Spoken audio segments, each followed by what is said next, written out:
Hey there, besties. We back.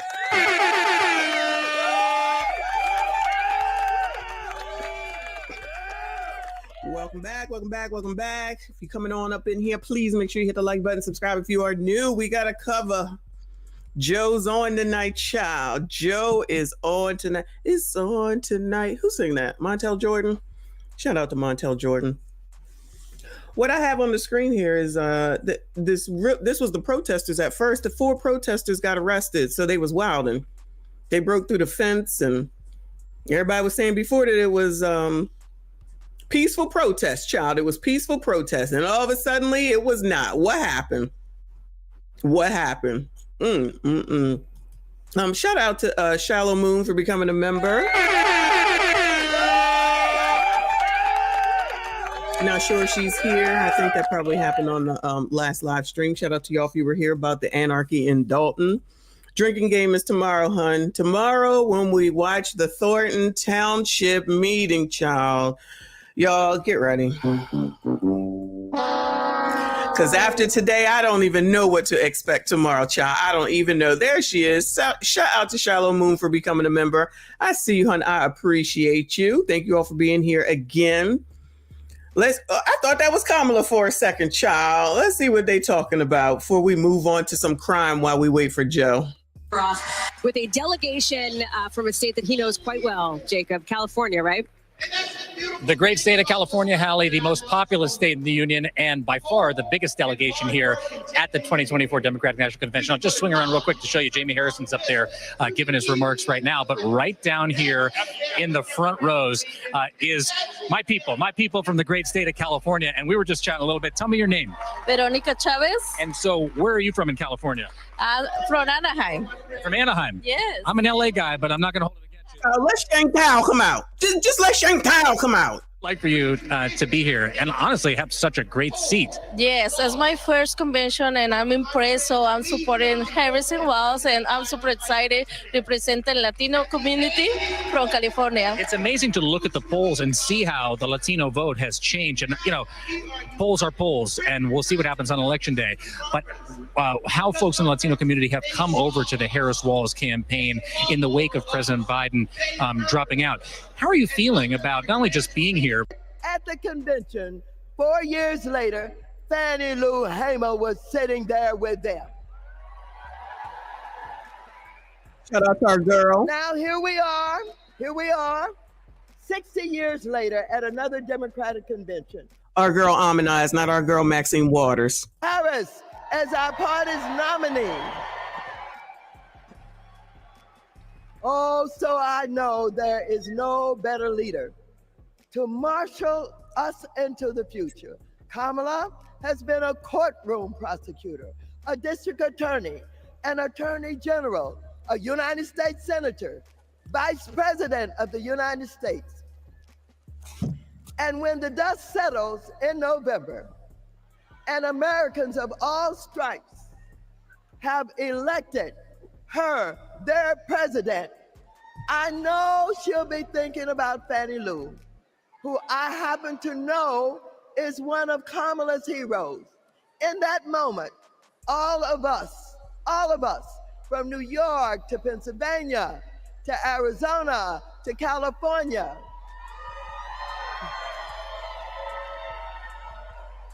we can ask ourselves, is this America?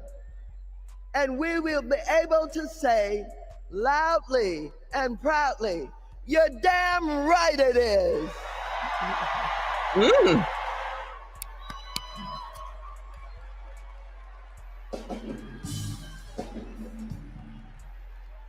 How's the part that Maxine represents over there in California doing? Anybody know? Bueller. Maxine in the wig, bye wig. Shut up, the purpose is everything. Because child, when she was recently on somewhere readjusting that damn wig and didn't care. She's in the middle of an interview, readjusting that damn wig. Well, we got all the colors today. Shout out to the black showing up for the Democrats. Who is this?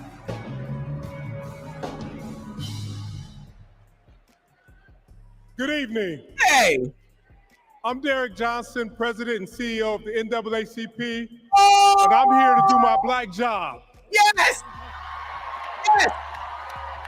The colors are out. Since the founding of our nation, we have been on an unending march to protect this imperfect union. Tonight, we celebrate the power of the collective, of what is possible when we are all in for all people. But as we do, let us not forget the history that preceded this moment or the history makers who prepared us for it. As we just heard, in 1964, the Mississippi Freedom Democratic Party, led by Fannie Lou Hamer, and Mississippi NAACP State President Aaron Henry, who stood tall and challenged a process that excluded them to ensure that we will all be recognized here tonight. In 1973, the historic elections of Atlanta's Mayor Maynard Jackson, Detroit's Mayor Comey Young, and LA's Mayor Tom Bradley paved the way for another historic election just 10 Yawn. Do you think they're gonna mention Big Tiff? She a mayor too, right down the road, child. And in 1988, the Reverend Jesse Jackson, in his second quest to the White House, inspired us all to keep hope alive. Alive, child. Keep hope alive. Now, this is important because we must all understand Black history is American history.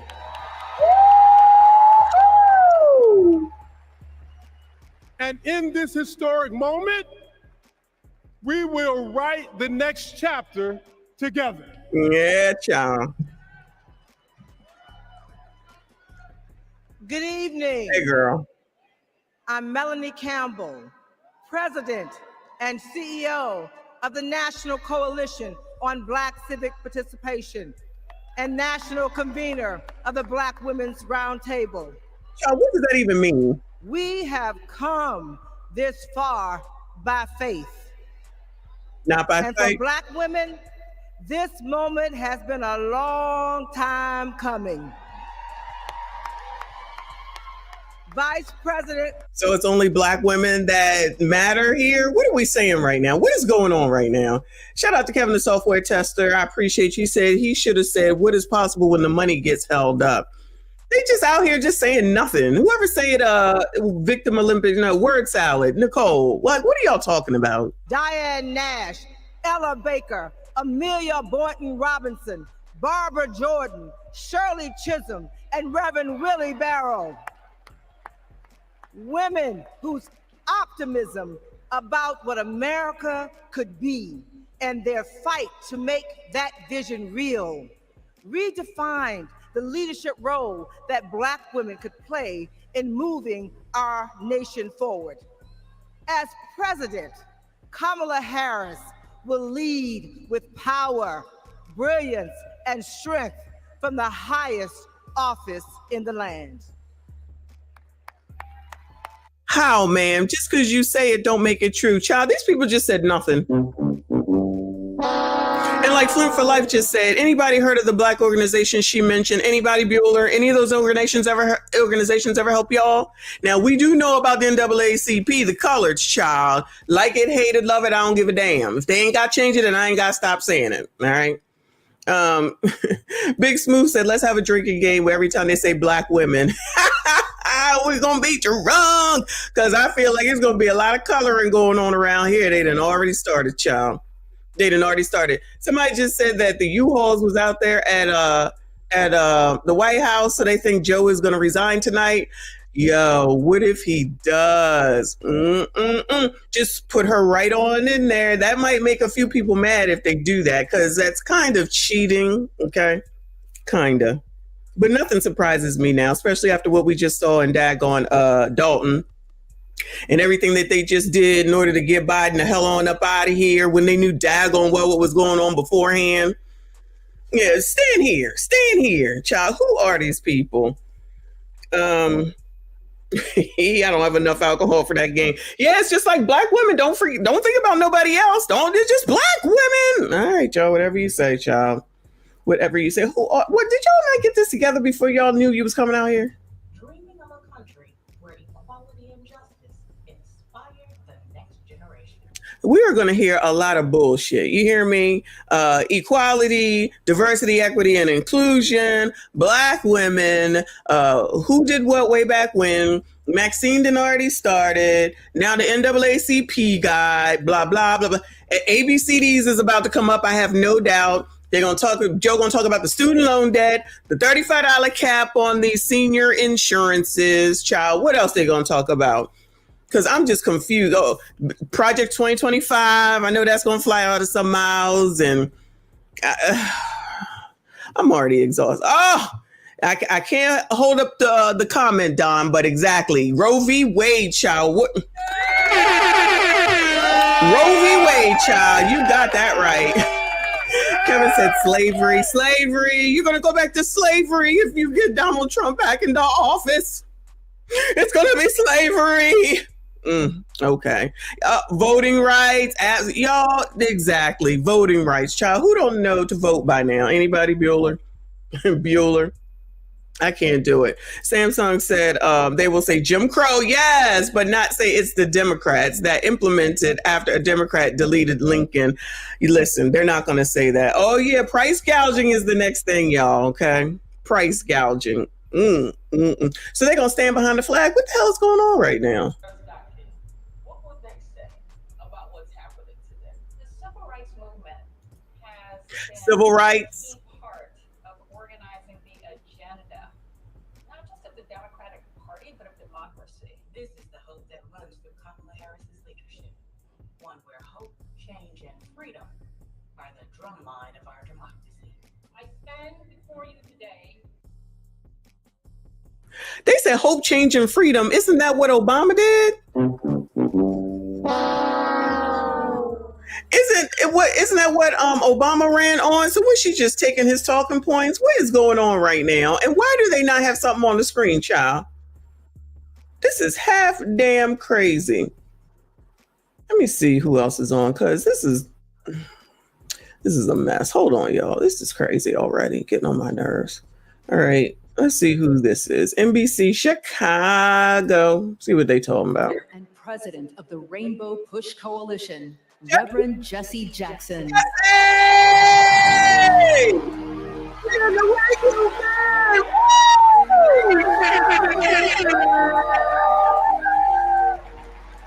Woo! Yay!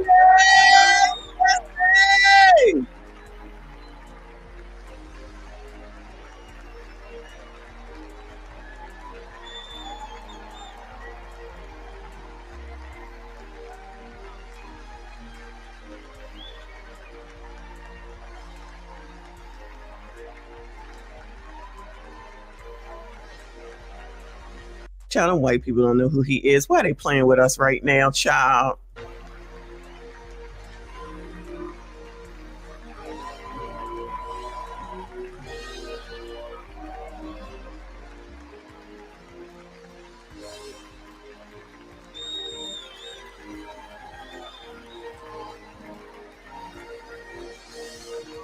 Oh, we brought the tears, child. Let me go ahead and give Jesse Jackson his props for what he has done.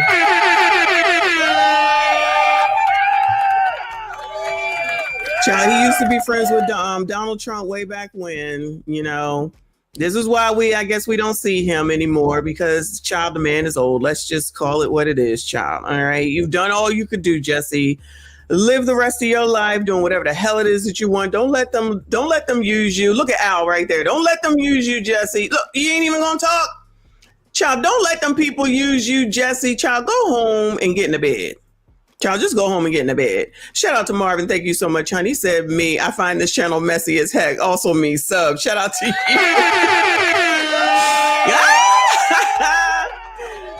One thing we are. We messy over here, all right? But we try to keep it fair, child. We try to keep it fair. Come on, Jesse, please go home. We won't call looking for you no more. I promise. We done looking for Jesse. We done looking for Jesse. Keep hope alive, child. Keep hope alive. Who's this bald man?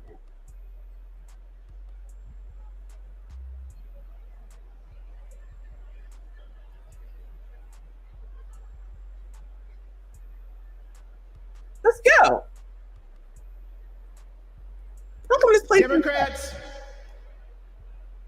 our first order of business is adopting an up-to-date convention agenda. When the Convention Rules Committee met, everyone was working on updating plans based on the significant changes that had just occurred. When the committee approved an agenda, it was a work in progress that members knew would need to be revised accordingly. We now have an agenda for the next 4 days. The agenda is included in the Standing Committee report booklet emailed to each convention participant. In addition to fantastic speakers and performers, tonight's agenda provides for adopting the up-to-date convention agenda, hearing the Credentials Committee report, hearing the Rules Committee report, and considering a resolution as recommended by the committee, hearing the Platform Committee report and considering our national platform as recommended by the Platform Committee, and holding a confirmatory and ceremonial vote for our vice presidential nominee. Tuesday includes a ceremonial roll call for the presidential nominee. Oh, child, I don't want to hear this, child. Let's go over here while he's running off at the mouth. And I'm gonna let y'all know that someone mentioned, to get back to TIF Talk, somebody mentioned that they need to call the lieutenant governor over there in Chicago, because there is a lieutenant governor, and it's this lady right here. What's her name? Lieutenant Governor Juliana Stratton, who might be out there. We don't ever hear from her, right? And then they say, but her and Tiff are good friends. Her and Tiff are good friends, so she's not going to come out and say anything against Big Tiff because that's her girl. So I went to her Facebook page, or no, this is her Instagram page, and I see that she did come out. This is Tiffany Hinyard's page. It says, Kurtz is a small business within Thornton Township. Now, mind you, this is from 2022, which I am the supervisor. He has the best barbecue in the land. Stop by. You won't be disappointed. Remember to vote on November the 8th. Oh, I missed the top. I'm sorry. Let me start from the beginning. It says, look who came to town, Lieutenant Governor Juliana Stratton. She was awesome. For those that don't know, she supports small businesses, and my friend Kirk had the opportunity to get some coverage. Kurt's a small business within Thornton Township, which I am the supervisor. He has the best barbecue in the land. Stop by. You won't be disappointed. Remember to vote on November the 8th or vote early. Governor J.B. Pritzker and Lieutenant Governor Juliana Stratton.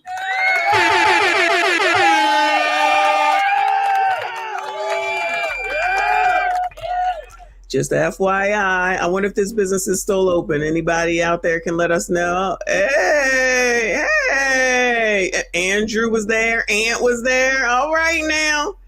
They doing the damn thing. Big Tiff got connections, okay? Big Tiff has connections. Child, let's see what these people talking about now. Our delegate selection process is designed to ensure every voice is heard and every vision is heard, and our delegates accurately represent their electorates. Diversity is our party's strength, and I'm so proud to see the wonderful representation of our party and democracy here today.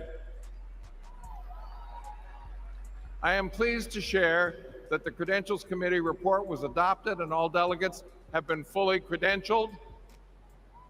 In memory of Marvin Turner, we are going to have a great convention and we are going to win. Thank you.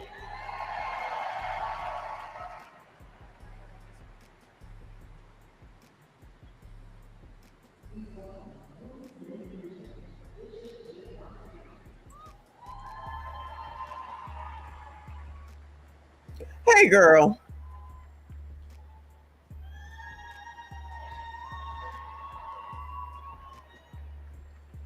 Hello, Democrats. It It was my honor to serve as co-chair of the Convention Rules Committee alongside my friend, Governor Tim Walz.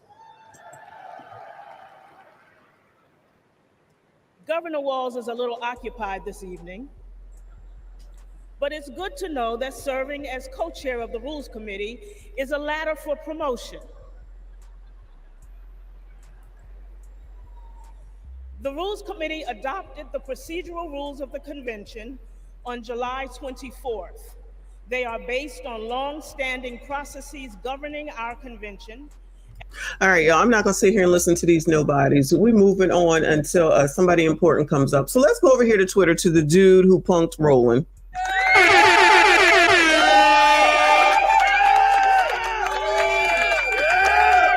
So his name is Jamal Green. He came back to explain what happened. If you didn't see the short, I'll show it to you in a moment.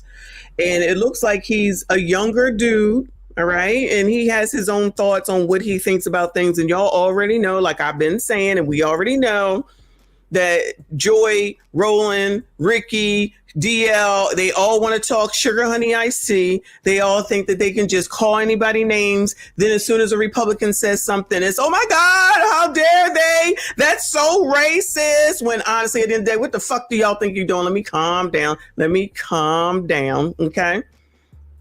Nicole, he pulled up on Roland yesterday, if I'm not mistaken. And and Roland was scared. Okay. So we're going to let Jamal tell what happened. Then we'll go take a look at it. People need to know the real narrative and the facts. Number one, Roland Martin is the aggressor here. He came after me publicly. He was paid to do so. I was on Twitter talking about how we need to be critical of these campaigns and make sure that we get policies so that when whoever become president, they don't forget about us. Roland Martin called me stupid, dumb, an idiot, and a fool on his show. And we know that's true because that's all he does is call people names and then thinks that was the point in me even calling these stupid ass people out. All they do is call names. And you think that I'm supposed to listen to you? First of all, I don't even know you and you don't know me. But then you're going to say, if you don't vote Democrat or vote for Kamala, then they just start calling you names? Like, how productive is that?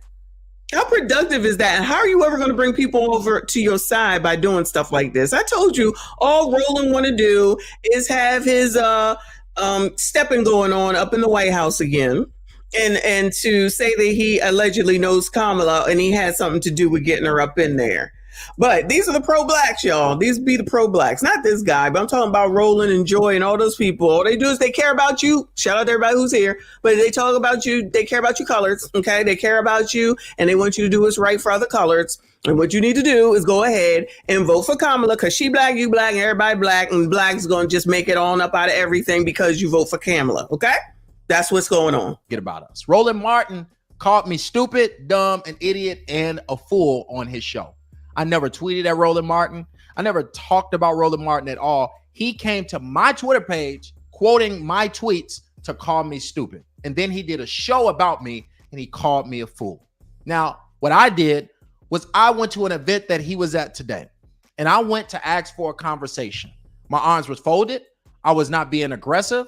And he kept pushing it off, kept trying to leave and not have a conversation with me. And you saw what happened on this video.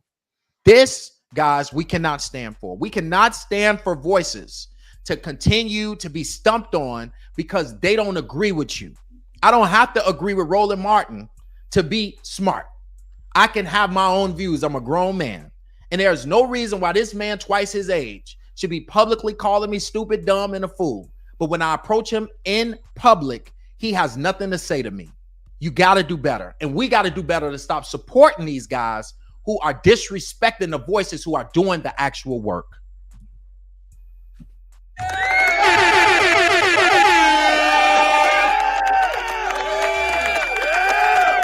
We already know that's all Roland ever does. We've seen the videos of Joy Reid. Here's the video right here.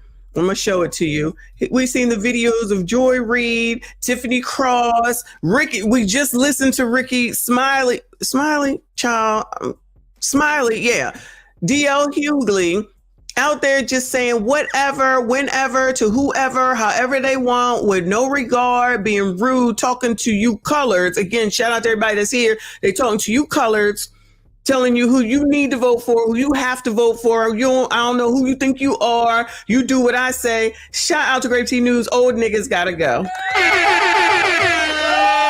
Old niggas gotta go. Because that's exactly what that is. That man just now, if he's even 30 years old, I'm 53. I don't need them to tell me shit. I don't need none of y'all, not y'all, but you know what I'm saying. None of them idiots to tell me anything when they sit up here talking about AKA gonna be the first president. I don't give a fuck about that. What difference is that gonna make to me? DST gonna swear in an AKA on MLK. Y'all, they just up here talking. I don't give a damn. I don't give one damn. And what makes me half damn crazy with all you biatches who carry on TikTok about how high the bread is, the milk is high, and you can't afford to live, you can't afford the rent, and it's not right, you got to make all this. Who the hell is all this happening under? Who the hell is all this happening under for you to just fall in line and just don't even have the woman explain anything? She just started talking about shit. And she stole 2 points from damn Donald Trump. I don't give a shit about abortion. Damn, now you made me say it. I don't give a damn about Roe v. Wade. Not because I don't care about women's rights. You can go get a damn AB wherever the hell you want to go get one at. You just gonna have to travel. And if you don't like it, then go talk to the damn people in your damn state, because it's up to them. Like, let's not act like Kamala gonna make no change when it come to AB. She's not. All these damn jobs, when Roe v. Wade went down, because we watched it, y'all. Shout out to us.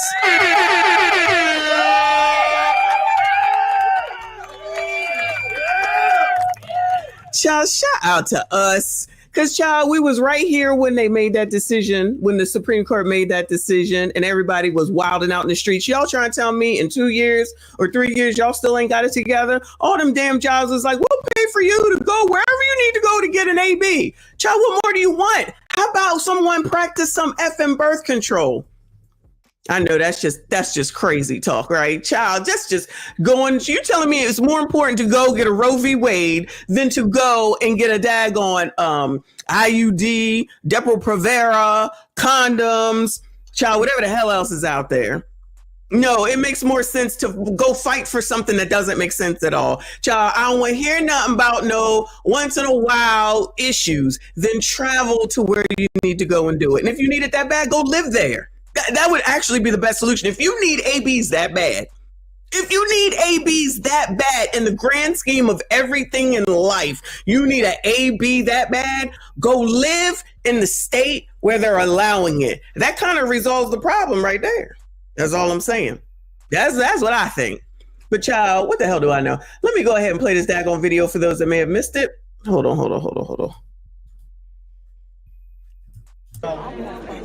Oh, give me 1 second. No, I know. Hold on. I gave you enough. I gave you enough pictures. Yesterday, you tweeted about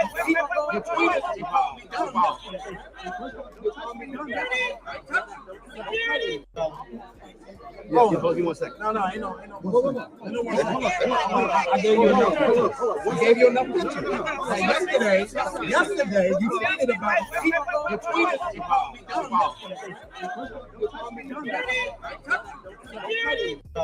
I'm trying to understand where all that mouth is that Roland have all time.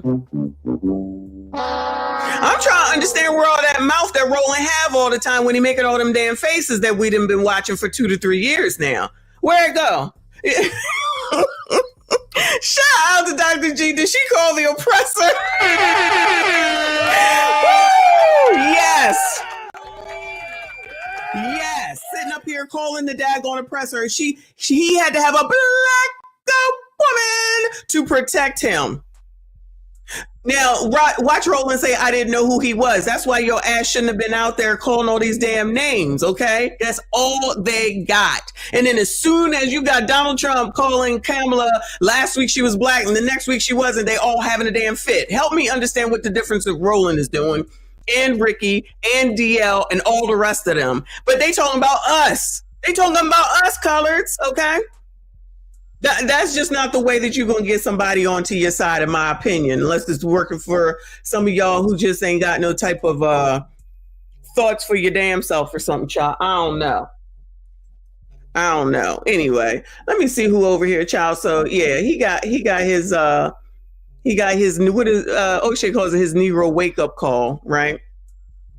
I don't know who this lady is that's on the screen right now. Who the hell is she bringing out now, child? Let's see who the hell this is, child.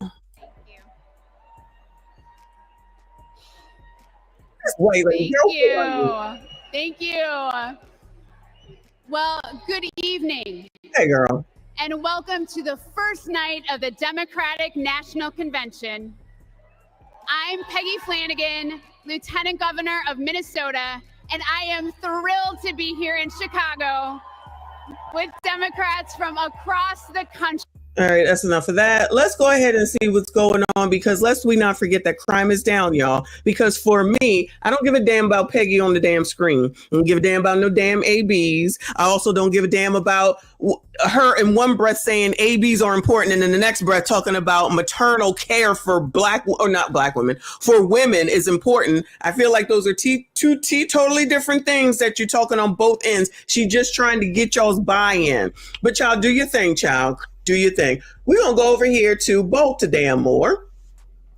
They're reporting on this in California. Baltimore mass leaves 8 injured, at least 1 deceased overnight. Remember, this was about 2 years ago. Remember the Brooklyn, Maryland, SHOOTING? I don't even think that they resolved that. And guess what? They got another one. Baltimore police are investigating a mass shooting in Baltimore after 8 people were shot, 1 of them killed, and police say they found multiple firearms there on scene.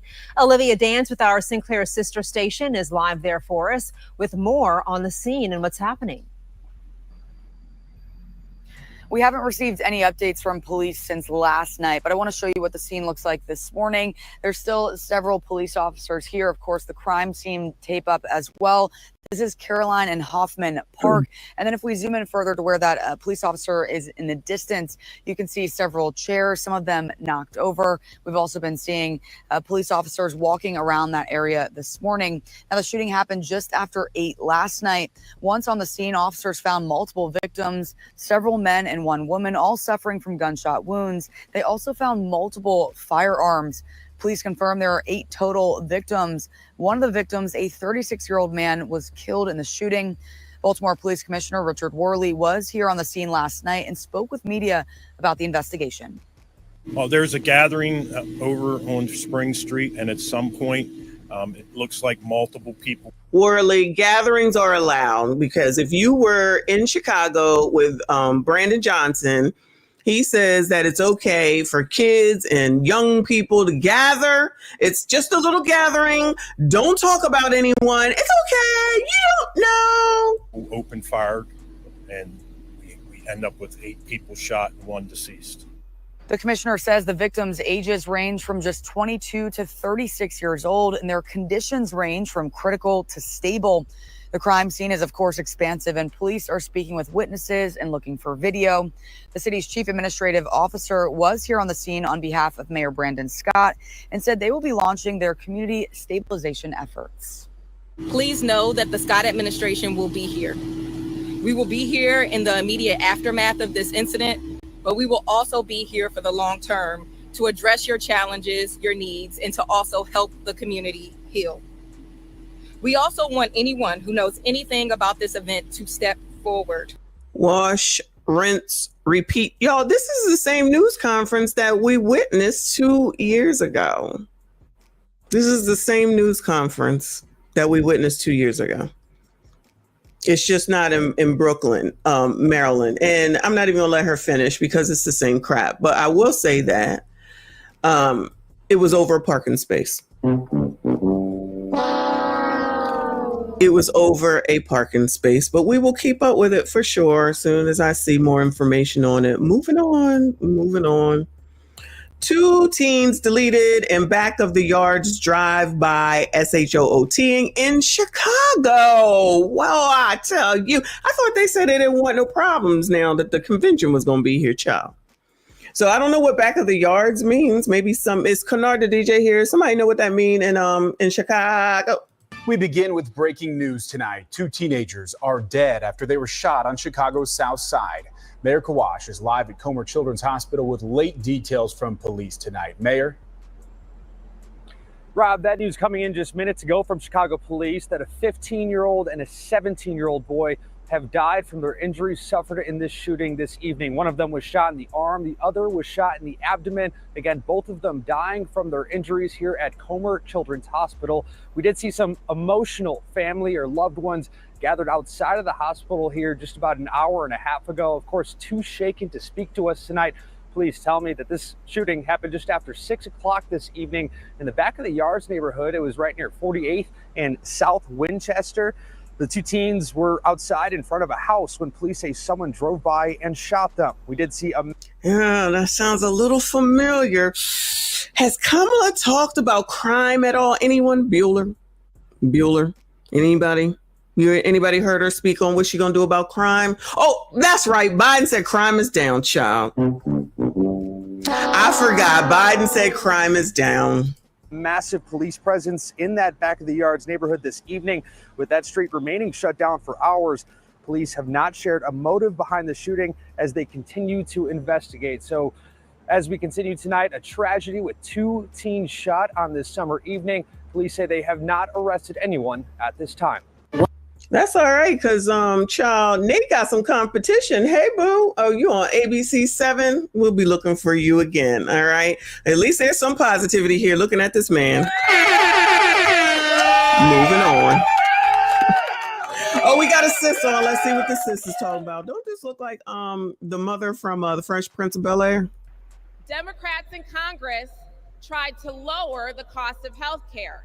Mm-hmm. Donald Trump tried to take our health care away. Did he? We tried to expand Social Security and Medicare. Donald Trump tried to cut them year after year after year. So tried means that he didn't do it, right? Isn't that what try means, y'all? Is it me? Catastrophe. We can never let him be our president again. Never! As a registered nurse, I care deeply about making healthcare more affordable. Mm-hmm. As someone with a pre-existing condition, I am determined to protect the people who are most at risk. Mm-hmm. And as the youngest Black woman ever elected to Congress, I am painfully aware that Black women, especially pregnant women and new moms, were more likely to die from COVID.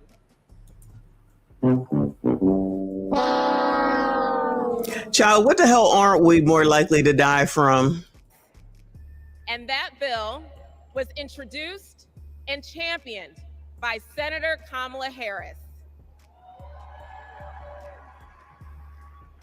Because she protects the people who are most vulnerable. She's done it for her whole career. As vice president, she and President Biden passed my legislation to make healthcare more affordable. And now 4 out of 5 Americans can get covered through the Affordable Care Act for $10. You know how else you can get covered with insurance? Get a fucking job. Hit an all-time low. 4 years ago, it was not safe to hold a convention like this.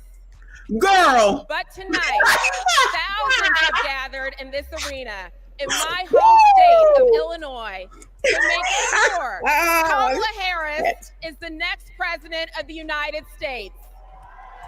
4 years ago, we could not gather again, y'all. And now it's possible because of Kamala, I guess. These past 4 years, and we're not going back. Thank you. Yo, it's safe to. Well, then why did Biden stop campaigning if everything is all good with C-19? And he said, I got to go to the beach and chill out while y'all figure out what you want to do. Child, give me a break. I can't even. Jenny Hubert, girl, goodbye, ma'am. We supposed to be all, yay, you're the youngest black woman. I promise you I don't care, because that don't help me at all in any way, shape, or form, ma'am. Not one bit. I don't know what's wrong with this damn station and why they can't just keep the action going. This is a poor production already. They should have brought out who is it? Love and Hip Hop production to handle this shit, child. This is crazy. Let me find another station. This is crazy. Who's talking?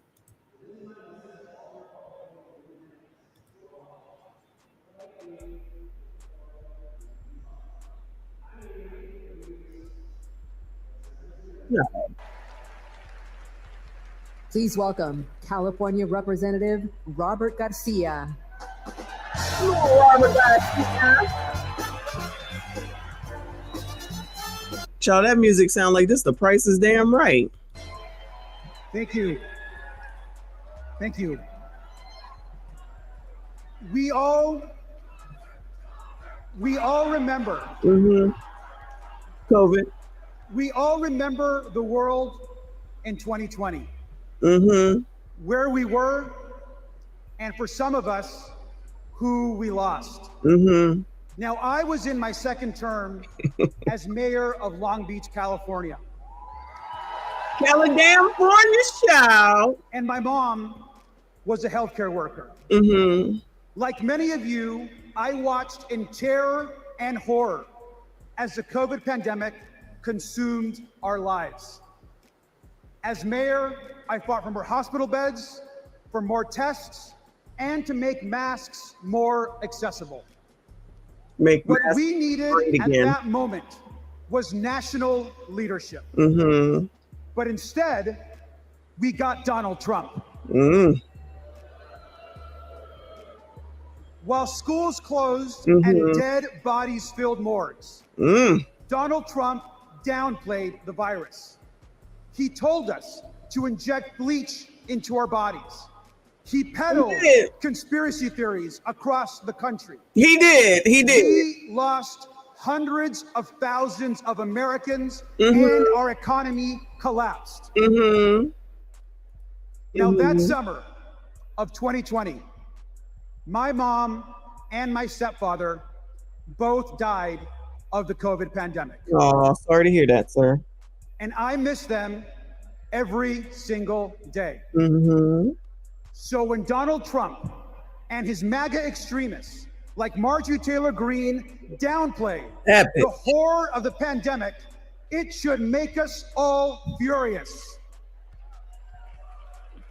Yeah, he did F that up, y'all. Y'all, come on now. He did F that up. He ain't lying about that, child. But I wouldn't consider myself MAGA. I'll consider myself conservative. Definitely not MAGA, but you tried it. Stop it. Just stop it. And that she was praying for me at that very moment. Now, we all know that later that year, Joe Biden and Kamala Harris were elected president and vice president. Now, listen, my girl is right. The Democrats did try to force everyone to take that daggone jab, child. Let's not forget that part, all right? You have to do it. I found a commercial I forgot to bring for y'all. A commercial that they had back in like 2021, 2022. Who do you think you are? You're not a good American if you don't get the jab. Child, y'all remember that? I remember I told y'all the only reason I got that first shot was because I was trying to go on vacation, child. And vacation, I've been going ever since. Damn that. I'm out of here. Everybody's like, you gonna get the next one? Who? Hell no. You can keep that. I am a proud immigrant who came to the United States as a young child. We grew up poor. English was our second language. And we often, like many immigrant families, struggled to get by. But my mom, she moved here to the United States because she believed in the American dream. How'd she get here? I'll never forget the day that I became a United States citizen. I raised my right hand and I pledged an oath to protect and to love this country. It was the proudest day of my life. Congratulations, sir. So the other issue that I have is the fact that anybody can bring their asses on over here and get everything that the rest of us ain't able to get. Since I work and I pay taxes, and I'm sure most of y'all do too, but we ain't supposed to say nothing because we're supposed to be so nice and kind, and it's mean if you say something. Fuck that. I'm saying something. No, if you and your parents did it right, sir, then we all good in the hood. But the rest of them that's just crossing on up in here and we supposed to say, welcome. No, ma'am. Where can we go and do that, y'all? Bueller? Anyone? Where can we go as Americans to just go anywhere and just get on up in there and say, give us some money, basically? Shout out to Derwin. I need somebody to tell me. Jim, you said that the jab was free, right? And now... you remember they were giving out, I don't know if you remember, they were giving out the testing thing, like the thing to take the test on whether you had C19 or not. Now you got to buy it. Child, I remember when our job used to give out that stuff for free. They said if you got C19, you can't come in. Then all of a sudden everybody wasn't trying to, everybody allegedly had it. They was like, oh no, we don't care anymore. Bring your asses on in here, child. And I actually got it once from going to work. Child, please. Just do it like you did, sir. He looked like Mark Consuelo. Shout out to those that know. Oh, who is this? We have a little game we like to play here called... Yeah, no, we not. Wait, let's hear it. List out 3 things Donald Trump has said, and then we try to figure out if any one of them is true, which they're not. Let's play. First up, jobs. Trump claims his administration created more jobs than we ever had before. He says we had the greatest economy ever, and then we got hit with COVID. And he says he created a manufacturing jobs miracle. Let's dig in. More jobs than we ever had before?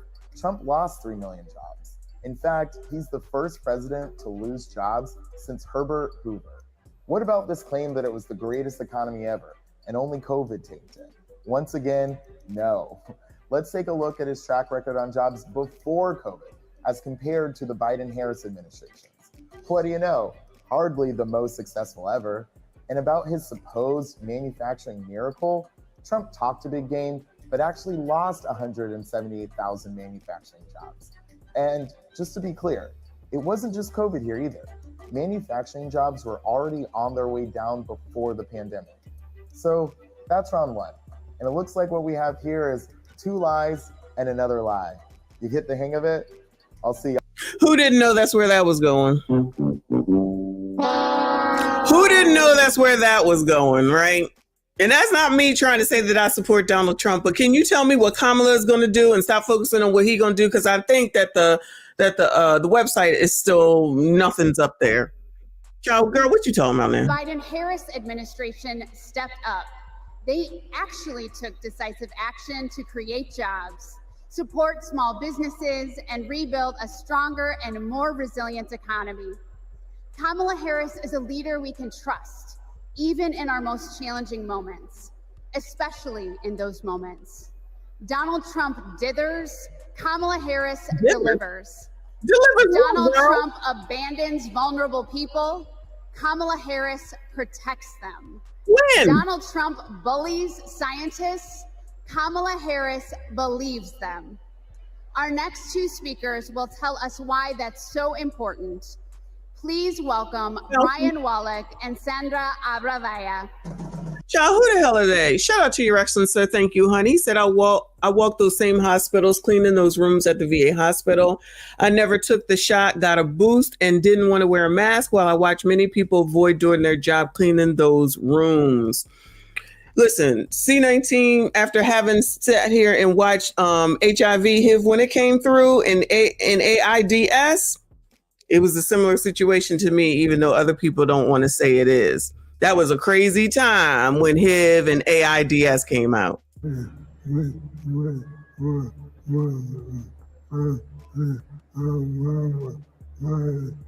Listen, I'm not trying to be rude. I don't know why they brought Jesse out, and I'm not really sure why they brought this man out. On the Obama-Biden campaign.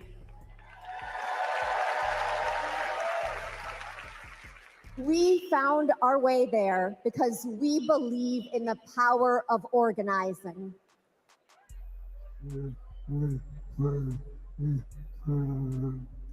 Then we found each other.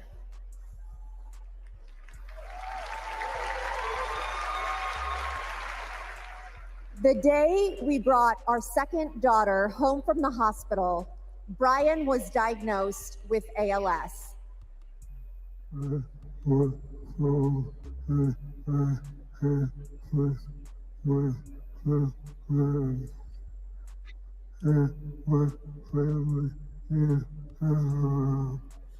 I was told I had 6 months to live. That was 7 years ago.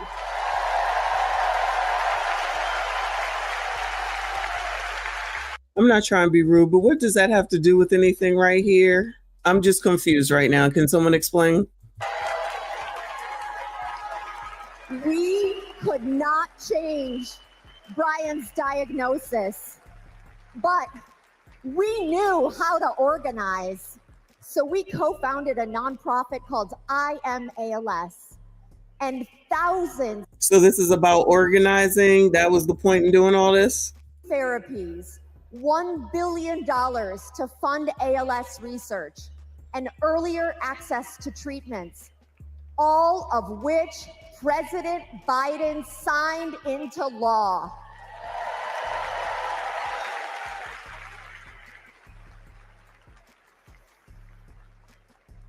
We will also keep fighting alongside patients living with Parkinson's, young onset dementia, and Alzheimer's.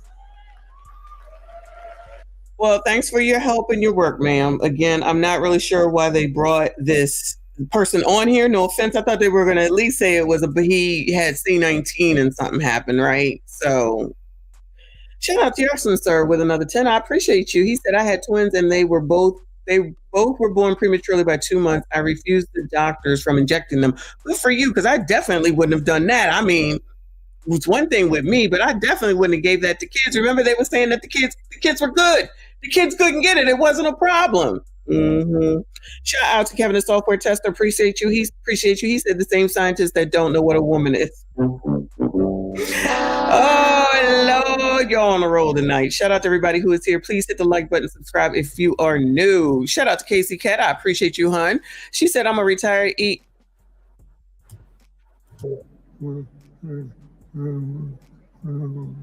And we can make life better for our caregivers too.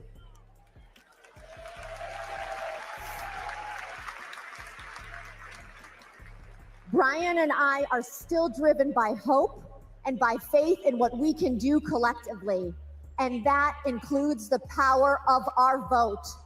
This November, we are voting for our future.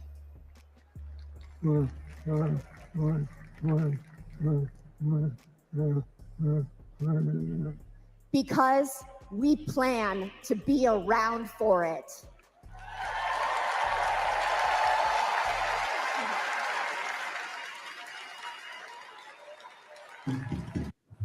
Shameful. I'm gonna just leave it at that. Shameful. Shout out to you again, Casey Cat. I appreciate you. She said, I'm a retired ER and trauma ICU nurse. I took care of those people on vents. I never got C19, but we had required jabs. My son had C19 2 times. It was unprecedented times. Agree. We didn't know what was going on, but everybody was like, oh, you need to take the shot. You need to take this shot. Who? Then you had to show a card. Just think about that. You had to run around here showing a card. And listen, I know this dude. Is this Michael Bloomberg? Who is this? I've known Brian and Sandra for years. Who the hell is that? In fact, Sandra was my personal press secretary. You will not find a more courageous couple. Oh, you talking about the other people? I don't know this man. Anyway, shit, I forgot what I was saying. Thank you so much. The going around and having to show a card. Didn't that sound crazy? That seemed crazy. I mean, I did it because I was out of here, because I was in New York and everything. Nobody was on the street. The only reason I did it because I wanted to get out of here. But it's crazy to think that you couldn't even get into a restaurant without showing a card. That sounds crazy. But, forget about all that stuff, y'all. You're supposed to forget about that, child. Oh, it's Dick Durbin. All right. Well, thanks for letting me know, child. I know he's somebody. Not to me, though. Shout out to y'all for knowing. Shout out to Ricky Williams. I appreciate you. He said, emotions make you cry sometimes. What's that, Silk? Is that Silk? No, it's the other four. Shout out to you for that reference, though.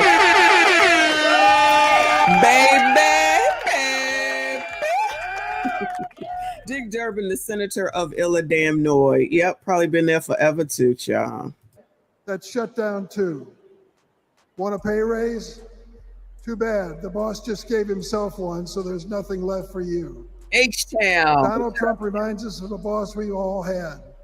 The guy who thinks he's a very stable genius, but is driving the company into the ground. Now get this. Donald Trump did make history. Let's give him credit. He is one of only 2 presidents in the history of the United States to leave office with fewer Americans working than when he started. Now he wants a chance to make America unemployed again. On the other hand, let's take a look at the record of Joe Biden and Kamala Harris. They recovered all those millions of jobs that Trump watched slip away. They added over 6 million jobs on top of that. 16 million jobs in total. 16 million. Today, more roads are getting fixed, more factories are being built, more Americans are working construction, and more auto workers are making cars than on any month when Trump was president. And we know behind every job is a person or community forever changed. Then if everything is everything, I'm just a little confused as to why so many people are complaining about the eggs is high, the milk is high, and they don't want to work, and they don't want to do a 9 to 5, and all I want to do is travel, and it's too much, and I can't work 8 hours, and I can't afford the rent, I can't afford the milk. Something just ain't right. That's why everybody's trying to make minimum wage $800 an hour because everything is wonderful. Something just don't seem right to me. Maybe it's just me, child. Fighting for. They'll fight for the places that are too often left behind. Fight to change lives and uplift communities. Fight to bring back American manufacturing. My friend, Ed Smith, a giant of the Illinois laborers. Hey, Ed. He's a great fellow. We lost him this year. But Ed Smith told us there's joy in this battle. When we win, we help people buy their first homes. Child, this man sounds like he might need to retire. With dignity. Incidentally, that happens to be my family story too. My mom and dad worked for the railroad. Because we were a strong union family, we were able not just to get by, but to get ahead. Mm-hmm. That's the American economy Kamala Harris and Tim Walz are fighting for. Mm-hmm. Let's join that fight and build it together. Mm-hmm.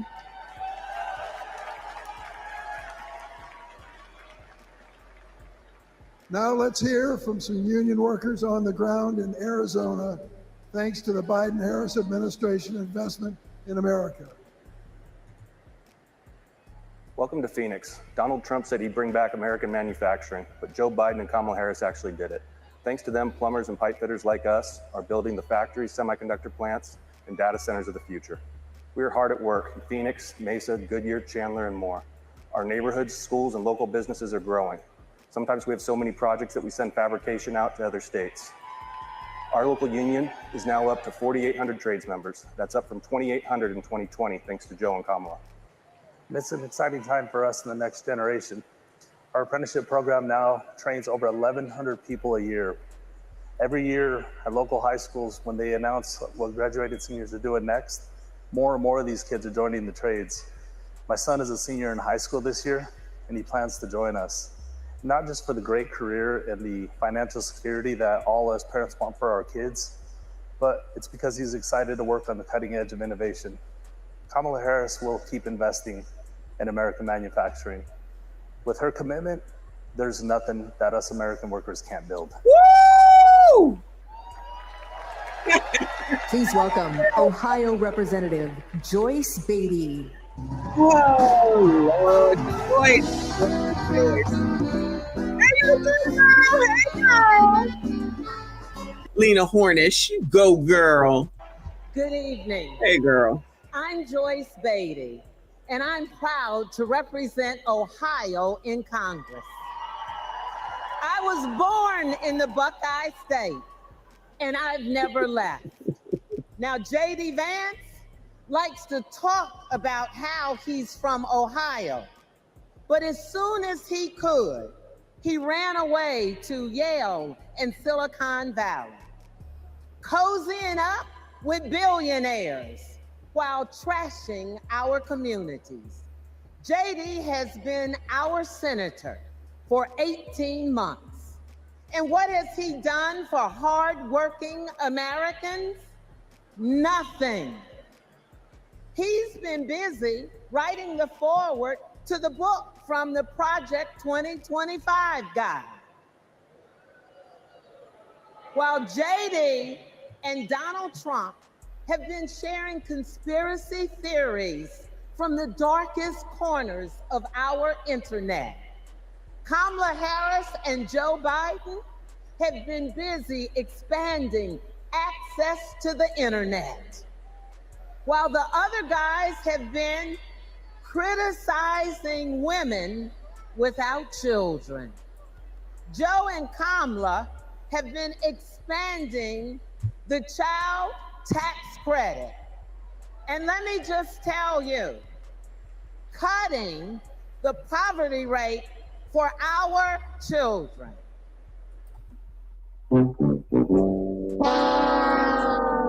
Have been also at the same time reducing the price of health care for our seniors. And yes, securing a cap of $35 on insulin. And as JD and Trump, they want to take us back to the past. What past? Kamala and Joe have been bringing the jobs of the future to America today. Then why y'all complaining you can't find a job? A $280 billion investment. And that's not just a big number. It means new semiconductor plants and thousands of good-paying jobs. You see, I worked with Kamala to pass it. And I saw her leadership style up close. Girl, we don't even know a rare you. Combination of brilliance, legal expertise, and patience. You see, it's simple. JD and Trump like to talk about states like Ohio, but Kamala and Joe actually get stuff done for us.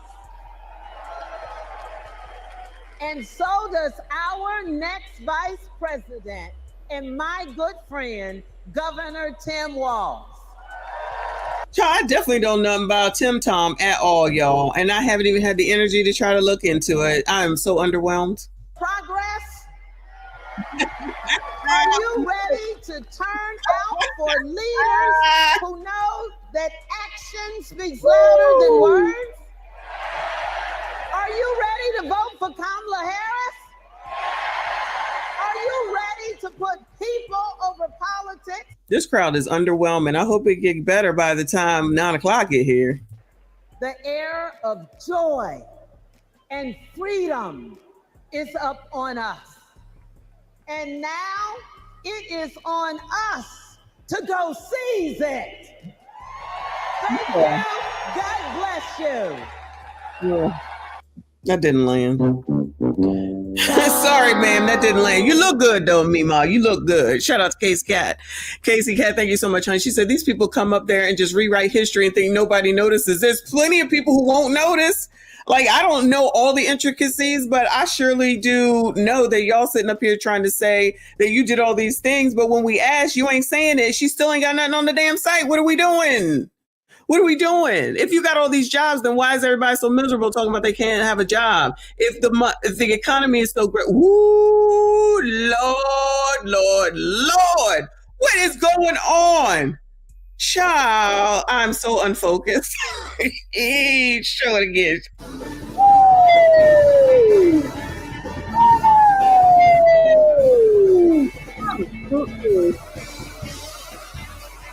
Woo.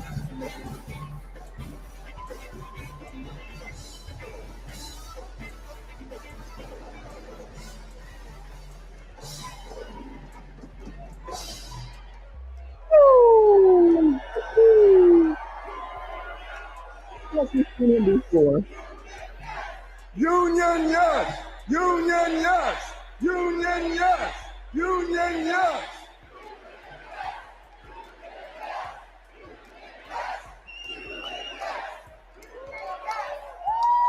All right. I'm Lee Saunders, president of AFSCME, a union of 1.4 million public service workers in healthcare, corrections, sanitation, and more. 4 years ago, we faced a pandemic and a recession with a president who didn't care one bit what working people were going through. Enter Joe Biden and Kamala Harris. Within weeks. Child, I'm tired already. Well, I wonder if Joy's gonna come speak. That'd be a lot more interesting than these people. I'm waiting for that lady to come up there, though. Shout out to Rainbow Kid in the building. Thank you so much, honey. He said we reduce healthcare for seniors and increase the cost of everything else. Oh Lord! Well, listen. We could all just move to Dalton, child. We could all just move to Dalton. Big Tip take care of everything, child. Everything. They're definitely diverse here. Shout out to diversity, equity, and inclusion. I thought you was trying to be good, Dee Dee. Come on. You're talking about me, child. I am April Barrett, and I am the president of SEIU, representing 2 million service and care workers.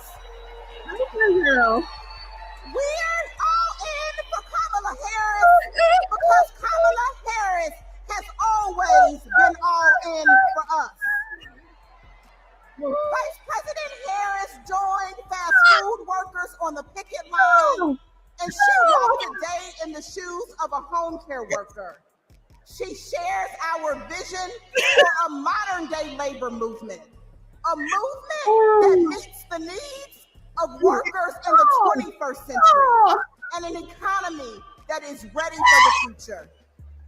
It is going to be together that we write new rules to make it easier for all workers to join a union. Yes, sis. And we are going to build a younger, darker, hipper, fresher, sneaker-wearing labor movement. Oh, yeah, that's important. A movement that is going to be more inclusive and built for the middle class. And we are going to end poverty wage work for once and for all. Wow, that's a big thing we saying right there, sis. So let's do the work. Let's do the work. Let's elect Kamala Harris so that together we will usher in a new era of worker power. And together we will win the future. Yeah, let's girl. go get it. Come on. You go, girl. You go, girl.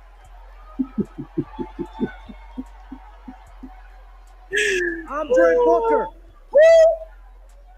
and I'm proud to represent LIUNA, the Laborers International Union of North America. We're construction workers, are you real? Public employees, and postal mail handlers. For decades, we fought for more investment in our infrastructure. While Trump made empty promises, the Biden-Harris administration delivered. Now we're rebuilding highways, bridges, and tunnels, and powering a clean energy and manufacturing boom. Thanks to them, our members can buy a home, put their kids through school, retire with dignity. Nice. As president, Kamala Harris will keep fighting for workers who are building America. Yeah. Woo! Cool.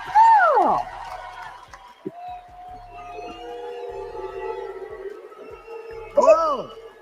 What this man I'm doing? Kenny Cooper, representing 840,000 Kenny Cooper. IBW members, the International Brotherhood of Electrical Workers.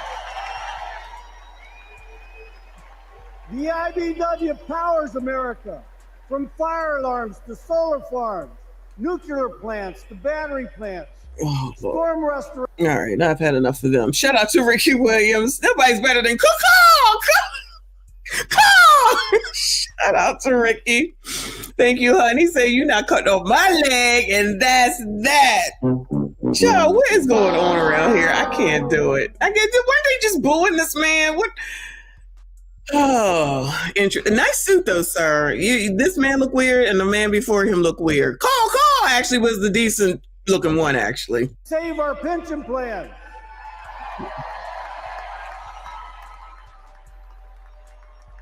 She's lifted our apprentices up all over the nation. And guess what? She's not afraid to use the word union. Yeah, I'm just not into the union. That's not my issue. Shout out to y'all if that's your thing, child. Never been in a union. Yeah, I was when I worked in a supermarket, but I was so young I didn't care.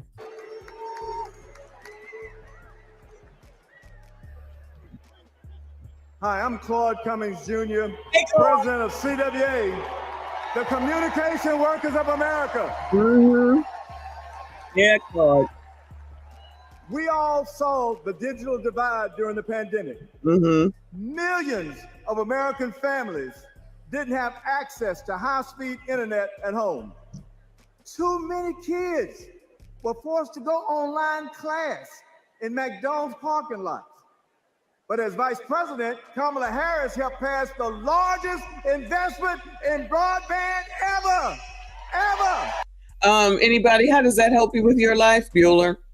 She passed the Broadband Act, child, so that people could get internet. Now, damn it, you ain't giving it to me for free, and you ain't giving me no discount. Why the hell do I care? I still got to pay $85 a month just to have the damn internet, Bueller. How is that going to get y'all to get something to eat? How's that going to keep y'all safe? How's that going to make the bread lower and the eggs lower and the milk lower? How's that going to get you a damn job because you got internet? Child, maybe their parents should stop having a bunch of damn kids and focus on what you need to do before you have kids. I know I'm not allowed to say that. My bad. Next.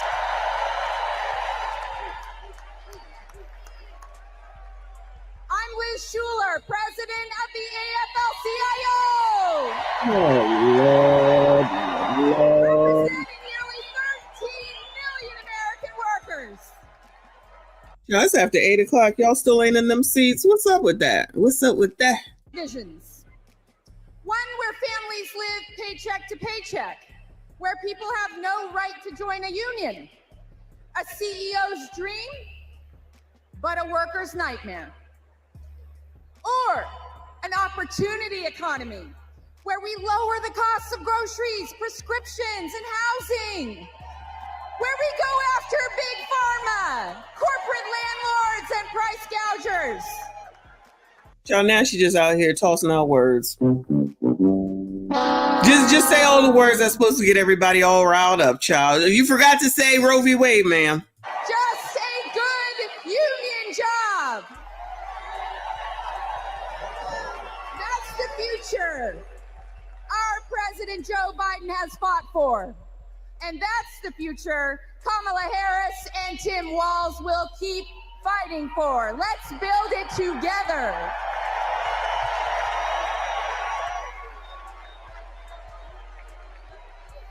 You know what, Prince? That's a great way to put it. He said these Democrats stay on just above broke job. That is absolutely accurate. And a lot of people don't even realize it. Like, she out here, no offense against any of those people, though, but you out here yelling about the internet. This is somebody. All right, girl, what you got to say?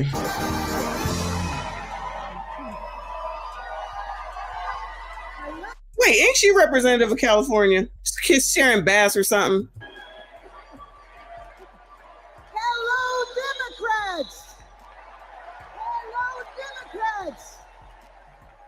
Are you as excited as I am?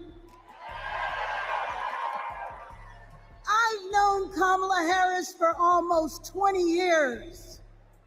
Our bond was forged years ago by a shared commitment to children, a belief that it is everyone's responsibility to care for every child, no matter where they come from. Not my responsibility to care for your spawn. Sorry, ma'am. Kamala knows that each generation has an obligation to the next. Didn't we just see that Kamala made sure that woman went to jail even though the daggone daughter was in the damn hospital? She was a prosecutor. We fought to address youth homelessness and reform the child welfare system. We wanted to make sure that California's foster youth aren't cut off and left on their own the day they turn 18. As Attorney General, Kamala created our state's Bureau of Children's Justice and worked to give children in the juvenile justice system the support they needed. And when I asked her to swear me in, the first woman vice president, swearing in the first woman mayor of Los Angeles. Anybody in Cali and LA? How's it going with this Karen Bass, I think her name is, right? We were sending a message to young girls everywhere that they too can lead. Now I know Kamala, and she feels the importance of this work in her bones. When Kamala meets a young person, you can feel her passion. You can feel her heart, and you can feel her fearlessness. I don't feel it. I don't feel it. That is what defines a commitment to children. I don't feel Being willing to fight fiercely for every child. And trust me, Kamala has done that her entire life. Oh, trust her, y'all. Trust her. So this November, we're gonna fight to elect Kamala Harris as the next president of these United States.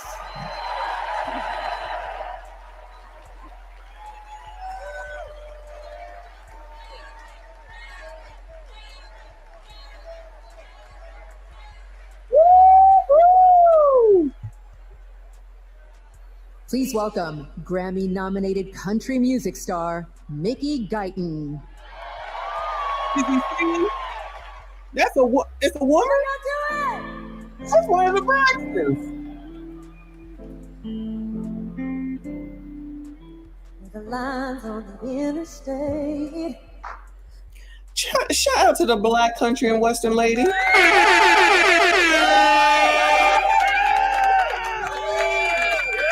Go girl. Okay. Shout out to Black Ice. Thank you, honey. Said we need Megan Sexy Red now. Nope. You gonna get this country black lady right here. With the dance floors, church views, suit and ties, tattoos. And she's sounding just like it. Okay. Just saying. All right. Good luck to that woman. Moving on while she sings her song. We're gonna go over here to California. Governor Newsom signs landmark retail theft bill in San Jose. How come nobody is talking about crime? Why is that? In San Jose, this is all about cracking down on retail crime and car break-ins. Governor Newsom joined lawmakers at a Home Depot in East San Jose. Yeah, the governor signed a package of bills aimed to further punish thieves and those who sell their stolen goods. NBC Bay Area's Ian Cole explains. With a San Jose Home Depot off Story Road as the backdrop, Governor Gavin Newsom signed 10 bills into law that he calls a landmark legislative package cracking down on retail crime and property theft. I'm feeling like it's a little late, sir. Everything been gone and been sold out and been stolen from. Child, little late, Gav, little late. Look, success is smashing these retail theft rings. Success is breaking them apart. One of the laws says if you've stolen a total of over $950 worth of items, even if they're from different stores and in different counties, prosecutors can add those crimes up and charge you with grand theft. Another law says if you are convicted for stealing from a store, they can file a restraining order to keep you from entering that store for 2 years. Because I'm pretty sure they're going to listen to that restraining orders because we know PFAs and stuff work so well, right?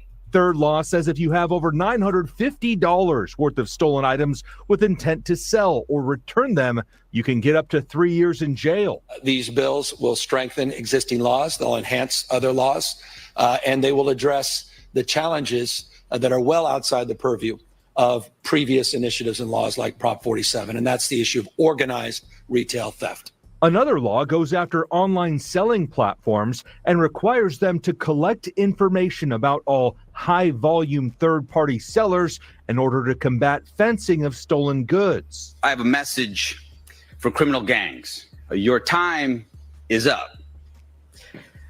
If you break 4 years too late. These laws, you will pay the price. The California Retailers Association pushed for these changes and says they'll be instrumental in curbing the problem. This package of bills came from retailers. I came to leadership. I said, here is what we need to help us. The governor says on top of that, the state and regional organized crime task forces will use these new tools to crack down on the criminals. In San Jose, Ian Cole, NBC, Bay Area. Anyone believe in that? Bueller. Child. Let's see. This was 2 days ago. And then on the same day, this happened. And multiple 7-Eleven stores targeted by thieves overnight in the Hollywood area. The smash and grab robberies coming just hours after Governor Newsom signed a series of bills into law cracking down on retail theft. KTLA's Aaron Myers joins us live from Hollywood with the very latest. Aaron, good morning. Good morning. Well, we know at least 2, possibly 3 7-Elevens were broken into, and I spoke to 2 employees at the one behind me. They say these thieves, they came in, they grabbed beverages and food, and then they left. They did have to board up a window, though. But let's go ahead and get into some video from last night. The LAPD tells us the call came in just after 8 p.m. on the 7000 block of West Sunset Boulevard. That's where this 7-Eleven is located. Police say a group of 20 to 25 males on bicycles broke a window and made their way into the store. And that's when they took those items and ran off. Now, it's believed a store on the 5700 block of Santa Monica was also targeted. That store's front window was smashed and covered up. We are working on getting more information about that location and a possible third store in the area. These incidents come as Governor Gavin Newsom signed 10 new public safety laws yesterday. Oh, well, shit, he signed the laws. It has to work, right? You know, after allowing all this to transpire for how many years now, child? Is these laws will help hold criminals accountable for smash and grab robberies, property crime, retail theft, and auto burglaries. There will be stricter penalties, sentencing enhancements for large-scale operations, along with creating new crimes to see enhanced felony charges and extended prison sentences when it comes to retail and property theft. The laws will also increase enforcement and prosecutions, and the value of multiple stolen items will now be combined, even across different victims and counties, this to help meet the threshold for felony grand theft. We will see stricter penalties for items stolen from vehicles as well. Now, this is what the governor had to say yesterday. These bills will strengthen existing laws, they'll enhance other laws, and they will address the challenges that are well outside the purview of previous initiatives and laws like Prop 47, and that's the issue of organized retail theft, the issue of serial theft, the issue that is front and center. He can't even get his own words out. In the consciousness of so many Californians. You see it online, social media, you see it on the nightly news. Yeah, we do. We do. When it comes to the 7-Eleven robberies, we are working on getting more information, and we'll bring it to you when we... Girl, shout out to her. You try, girl. But y'all, please. This is so stupid. Whoever said, oh, yeah, wait until it's election season. Now, all of a sudden, you're going to put some shit into place. We've been watching this for how long now? Goodbye, sir. It means providing clean air, clean water, safe roads and bridges, not just for us, but for generations to come. Mm-hmm. That's the legacy that President Biden is leaving our children. Aww. Let's keep building bridges to the future with Kamala Harris and Tim Walz. Let's work. Yeah. Let's work. Let's work.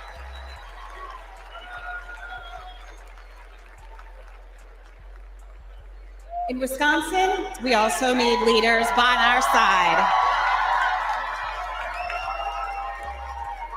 I'm Wisconsin's Lieutenant Governor, Sarah Rodriguez. But long before I took office, I was a registered nurse.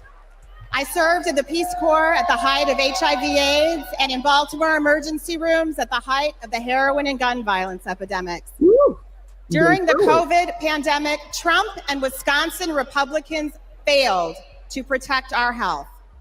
That's why I ran for office and flipped a red district blue. Because once a nurse, always a nurse. Aww. Now Trump is promising to terminate the Affordable Care Act, meddling in personal decisions between a woman and her doctor, and threatening to slash Medicare. Vice President Harris fights for our health. She'll defend women's reproductive freedom and protect Medicare and Medicaid. Thanks to the Biden-Harris administration, insulin is capped at $35 a month for seniors. I can't hear that enough, y'all. And they negotiated down the prices of 10 more life-saving drugs like Eliquis and Jardiance for Americans on Medicare. Kamala will continue to take on Big Pharma and lower the cost of prescriptions for everyone. Big Pharma, lower, Of course. $35. Healthcare isn't just about Healthcare. drugs and treatment. Women, It's women's about rights, freedom. freedom to The freedom choose. to make your own choices. Oh, and I the didn't hear that freedom coming. to get the care you need without worrying about the government. Kamala Harris is fighting for that healthy future. Ah, yes, yes, yes. What about crime, child? Let me tell y'all about Texas leadership. Where came from? Who put this I'm shit County together, man? Executive Lena Hidalgo, and I serve the 5 million residents of Harris County. Harris County includes Houston. Texas Governor Ann Richards said, "I've been tested by fire, and the fire lost." In the years I've been in office, we've dealt with chemical fires. We've dealt with 10 floods, 7 hurricanes, a deadly winter freeze, and of course the pandemic. When that last disaster struck, Donald Trump abandoned us. He spread misinformation that cost lives. Compare that to 2021, when the Texas power grid went dark. Kamala Harris didn't just put out a tweet, she called me to make sure we had what we needed.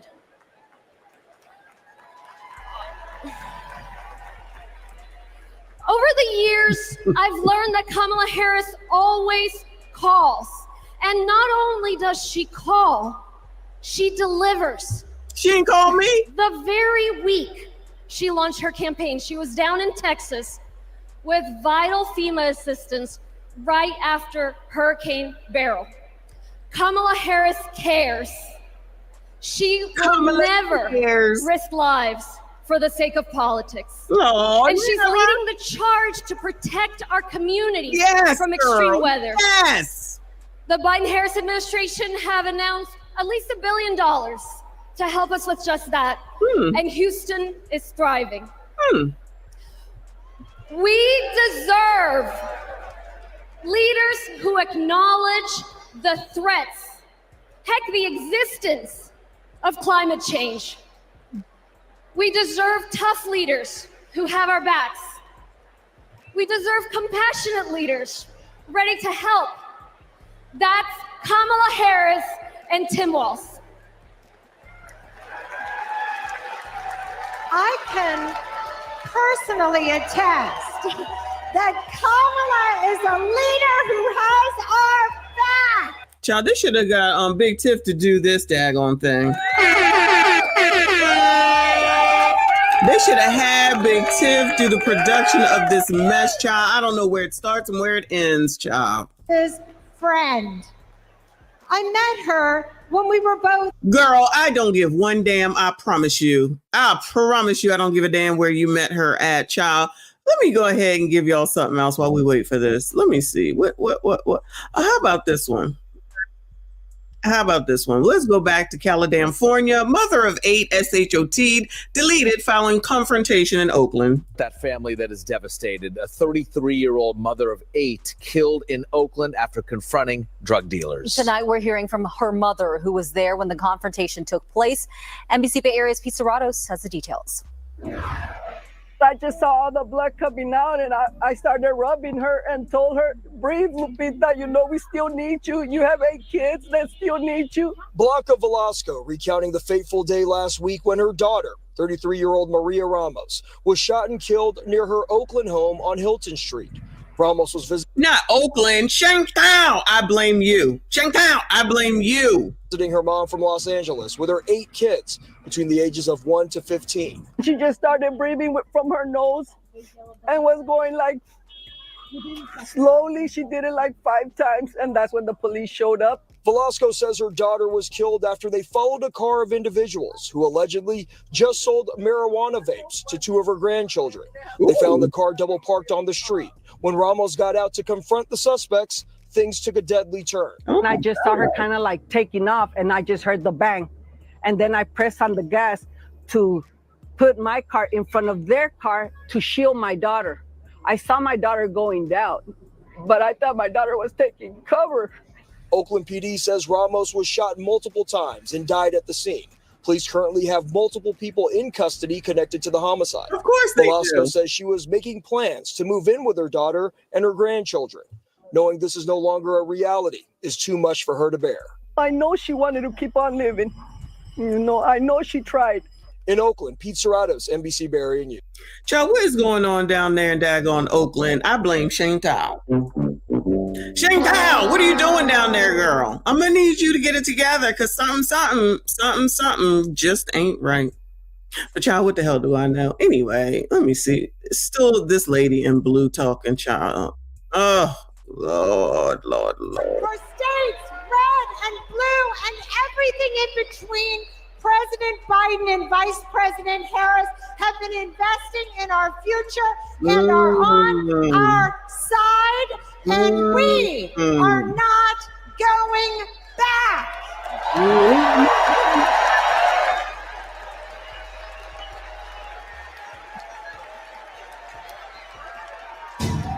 Do you know about Project 2025?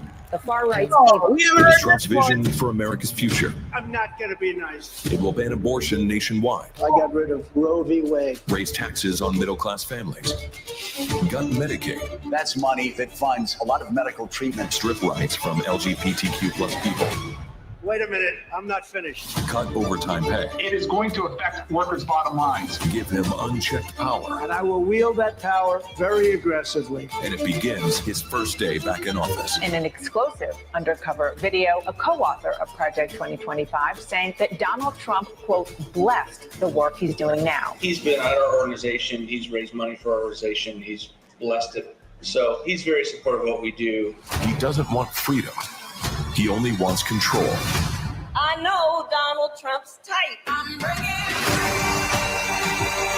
These are the stakes. Project 2025 wants to take our country backward. This is our fight. We are not going back.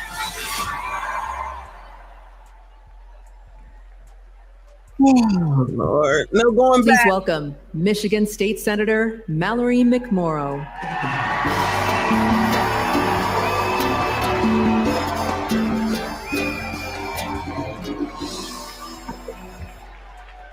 Hello! I'm Michigan State Senator Mallory McMorrow, and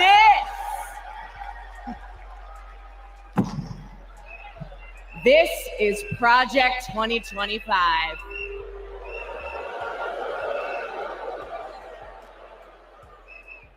Now, over the next 4 nights, you are going to hear a lot about what is in this 900-page document. Yes, please tell us everything that you got a problem with. Because this is the Republican blueprint for a second Trump term. That's right. They went ahead and wrote down all the extreme things that Donald Trump wants to do in the next 4 years. Tell us what are they? And then they just tweeted it out. Okay, tell us what they are. Putting it out on the internet for everybody to read. Tell us what it is. So, we read it. And whatever you think it might be, it is so much worse. So tell us what it is. Tonight, I want to tell you about just one aspect of Project 2025. All right, girl, let's hear it. It's planned to turn Donald Trump into a dictator.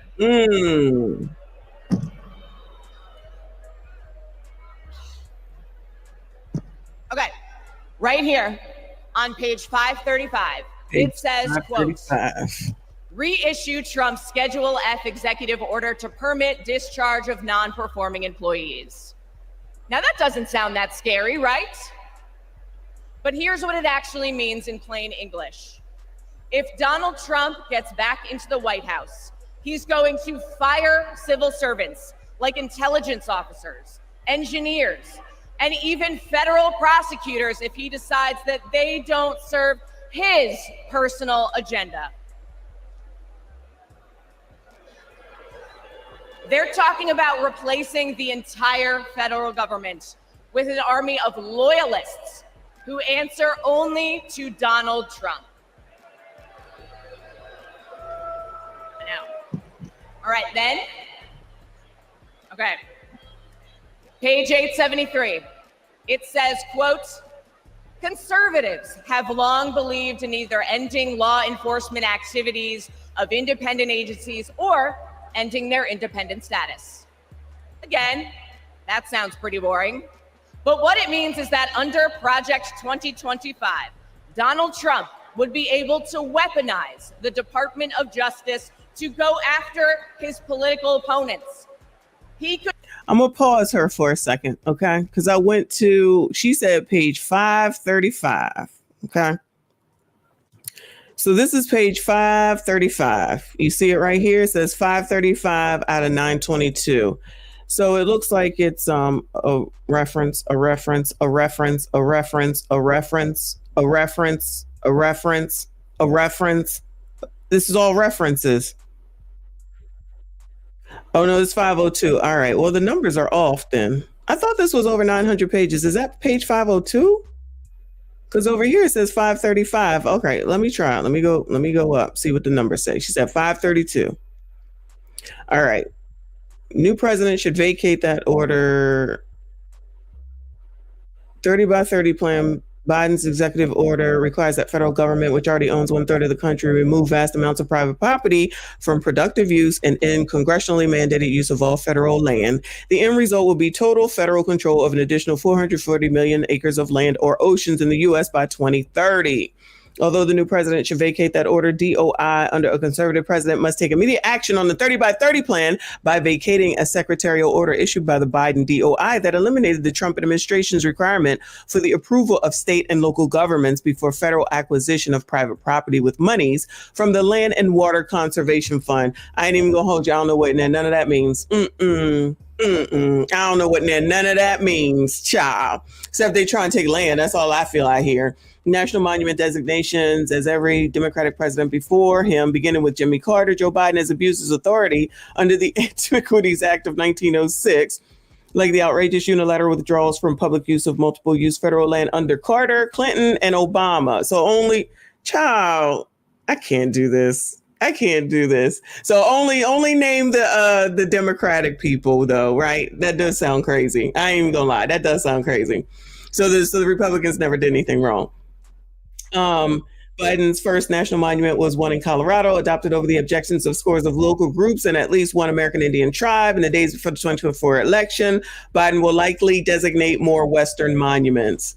Who knows about this? Because I don't. I do not. Although President Trump courageously ordered a review of national monumental designations, the result of that review was insufficient in that only 2 national monuments in one state, Utah, were adjusted. Monuments in Maine and Oregon, for example, should have been adjusted toward given the finding of Secretary Ryan Zinke's review that they were improperly designated. Child, it's talking about land. Who know about this? Because I don't. I do not. I do not. Shout out to Medic. He said that this is a Steve Bannon thing. Ain't he in jail? Ain't he in jail? But I feel like that's not what that lady was talking about, was it? This sounds like it's talking about land and stuff. That's not what that lady was talking about. Let me see. What's the other number? She said 873. I don't remember what she was what she said about it, but let's see what page 873 says, child. Child. Almost to the end. Oops. Oops.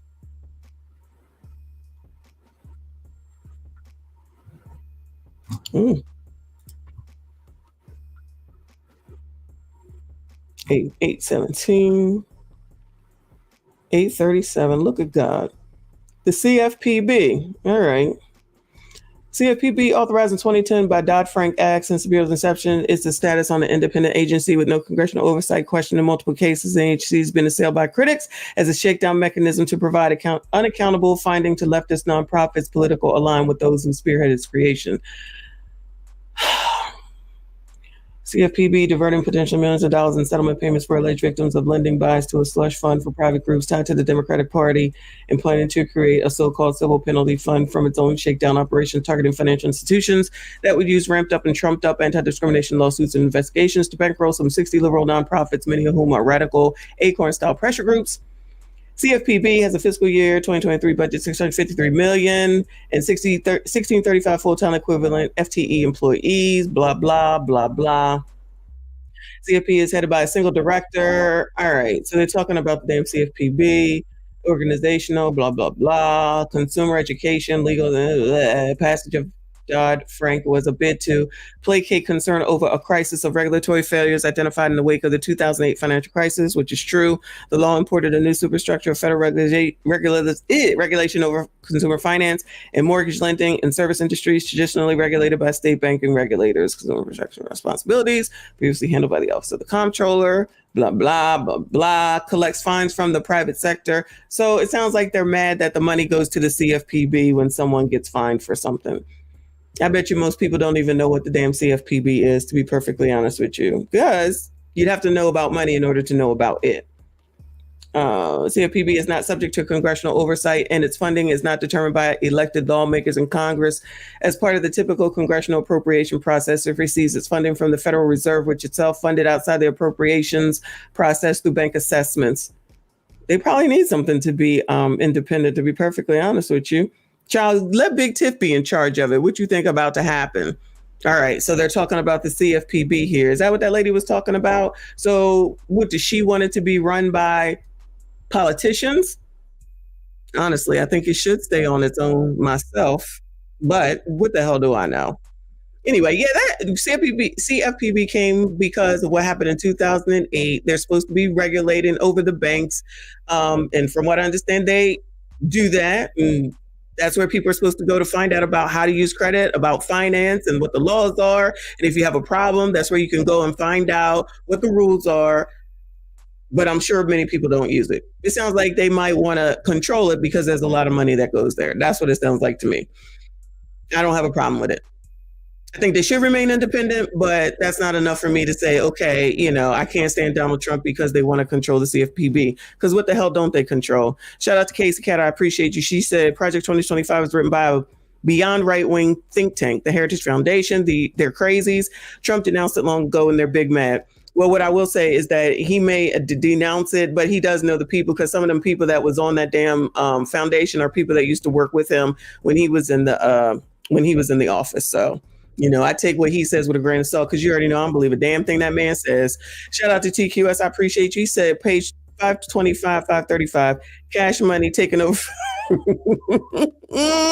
Taking over for the 9-9. You know the rest, it don't matter. Trump plan is Agenda 47. You crazy.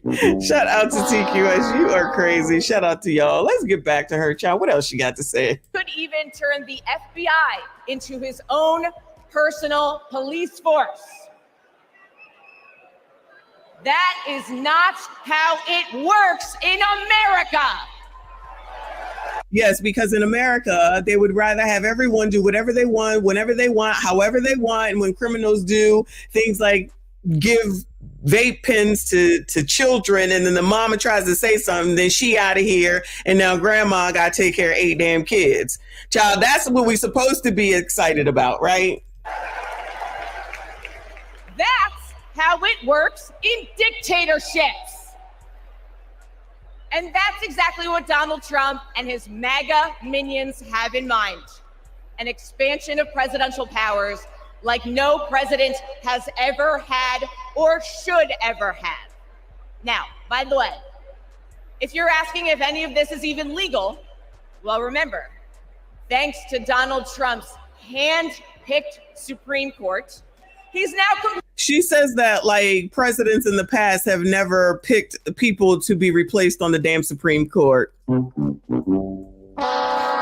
She's saying that like he did something that was just out of the scope. What really happened at the end of the day is that you punk ass bitches wouldn't go ahead and move forward with allowing Obama to go ahead and name, I believe it was, what's her name, child, when she died, and they pushed, the Republicans pushed back, and you pussy ass Democrats wouldn't say, fuck you, we doing it any damn way. And that's how he got 2 damn nominations. So at the end of the damn day, you talk all this bullshit, but y'all really punk ass bitches because you don't push back, because you try to be nice all damn time. They're not nice.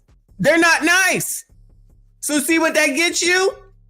Nothing. Him picking a freaking 2 people on the court, that's y'all's fault. That's totally y'all's fault. And what's her name for saying that she wanted to wait until Hillary became damn pregnant child president. And it didn't happen. No, ma'am. No, ma'am. You're not going to sit here and act like a president appointing nominees is a problem. Goodbye, ma'am. Completely immune from prosecution, even if he breaks the law. And it applies to everyone. It applies to everyone. And from what I understand, and then when they come out of office, that might not be the case any longer. I'm still a little fuzzy with that. But child, it's not just for him. That's all. So if somebody else becomes president, it's the case for them too, ma'am. Please stop this. Please stop this. It's like they only said it's only for Donald Trump. Like Big Tiff did. Like Big Tiff did with the $25,000 salary. Right? She said, I'm gonna keep this 200 plus salary, and then if somebody else get it, then it drops down. Goodbye, ma'am.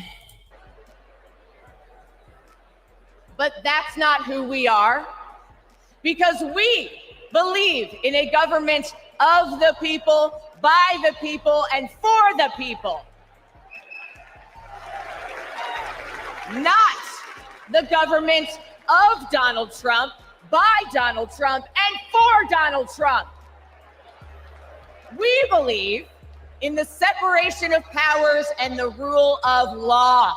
That's a damn lie. We believe in a system built up to serve everyone. That's the damn problem. It can build up everyone, but you need some GD rules, ma'am.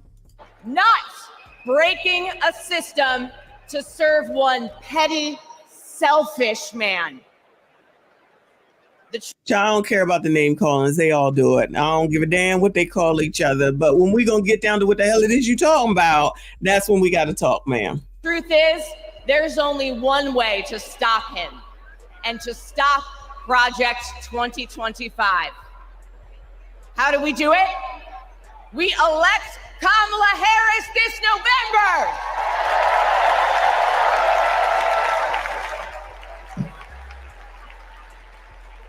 We'll be back tomorrow night to tell you what Project 2025 means for your pocketbook. Now tell me what everything means for my pocketbook right damn now. How about that? Who this woman? Vice President Harris and I share a lot in common. All right, girl, I don't care. Let me move it on up to where they up to date. So you got somebody else out here. Girl, these people, I tell you, just like nothing, only everything applies to him. Nothing applies to anyone else. Just because y'all don't know how to fight at the end of the daggone day, and you pussy out with regard to so many damn things, and then try to turn around and act like woe is me. I want to give everything to everyone. Can we get some damn backbone around here? Can somebody say that they're going to stand up to some damn body? Stop trying to think that everything is supposed to be equal. You need this woman over here. You need this race over here. You need a handicapped person over here. You need somebody with this over there. Child, please stop this. That does not work. That is the same thing as no damn child left behind. It's really the same thing. Everybody can do it. A participation trophy. So now everybody got to get a participation trophy, but you want to take my damn money in order to give it to them, and I ain't supposed to say nothing? Anyway, child, What else they got going on? Let's see what's going on. I got something else for y'all. Let me see. Trying to see if I can find something for Chicago, because they doing the damn thing. Let's go to Atlanta, though. How about we go to Atlanta? Because one of the things that these people don't seem to want to talk about is effing crime. Because you know what? If you're not here, then none of that matters at the end of the day, right? Then none of that matters at the end of the day. Child, let's go to the ATL. She was fucking his best friend. So, I mean, everybody's fucking down here in Atlanta. I don't know what to tell you. They breeding like rabbits down here. Everybody getting ass.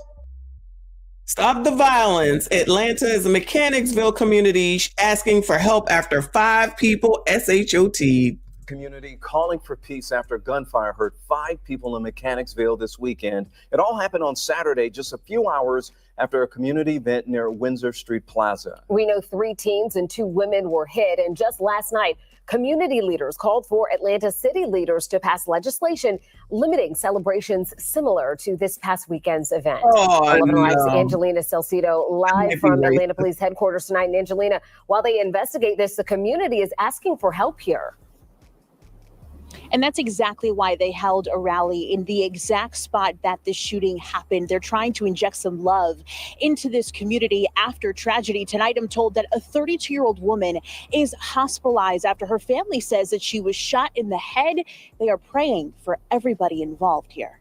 What we're here to do today is stand with the community. Yeah. Their safe space disrupted by violence. I was here. What was it like? Explain it to me. It is chaotic. Catastrophe. I just say that. 5 people shot late Saturday after an event to celebrate Mechanicsville ended. Ricky Dip Usher hosted it to bring everyone together. It got to be an underlying issue for somebody to just pick up a gun and spray amongst a crowd. Atlanta police say nearly 90. Child, they trying to act like this is like a weird event now. Child, shout out to Kenneth. He said Mechanicsville. Wait, where to go? Mechanicsville. All the Atlanta rappers rapped about this ghetto ass place. Child. Casings were found after shots rang out. Neighbors say the people responsible don't live there. Keep all the drama at home because in actuality, this one was already over. People really just got to get more control of the anger. Despite being monitored on the ground and by surveillance, firearms are still being used. Atlanta police data shows 2 murders in the area so far compared to the 4 people killed this time last year. I think it's important that we have citywide solutions. Councilman Jason Dozier says they're working on investing in the area and making sure the community isn't neglected, but it takes everyone coming together with all the weeds growing over that sign to stop gun violence. We play an outsized role in making Atlanta what it is, from culture to history, and we want people to see that for who we really are, not just because some knuckleheads from the other side of town decide to come in and make some noise and create some chaos.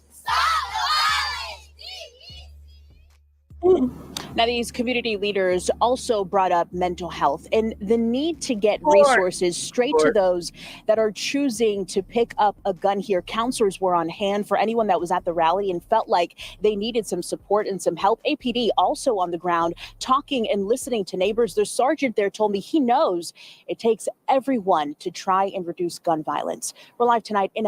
I'm going to have to say no. You don't need me. I ain't do it. I'm not your solution. Good luck to those people. Who is this woman? Enemies in the country. It was a mess. But we got to work and we turned it around.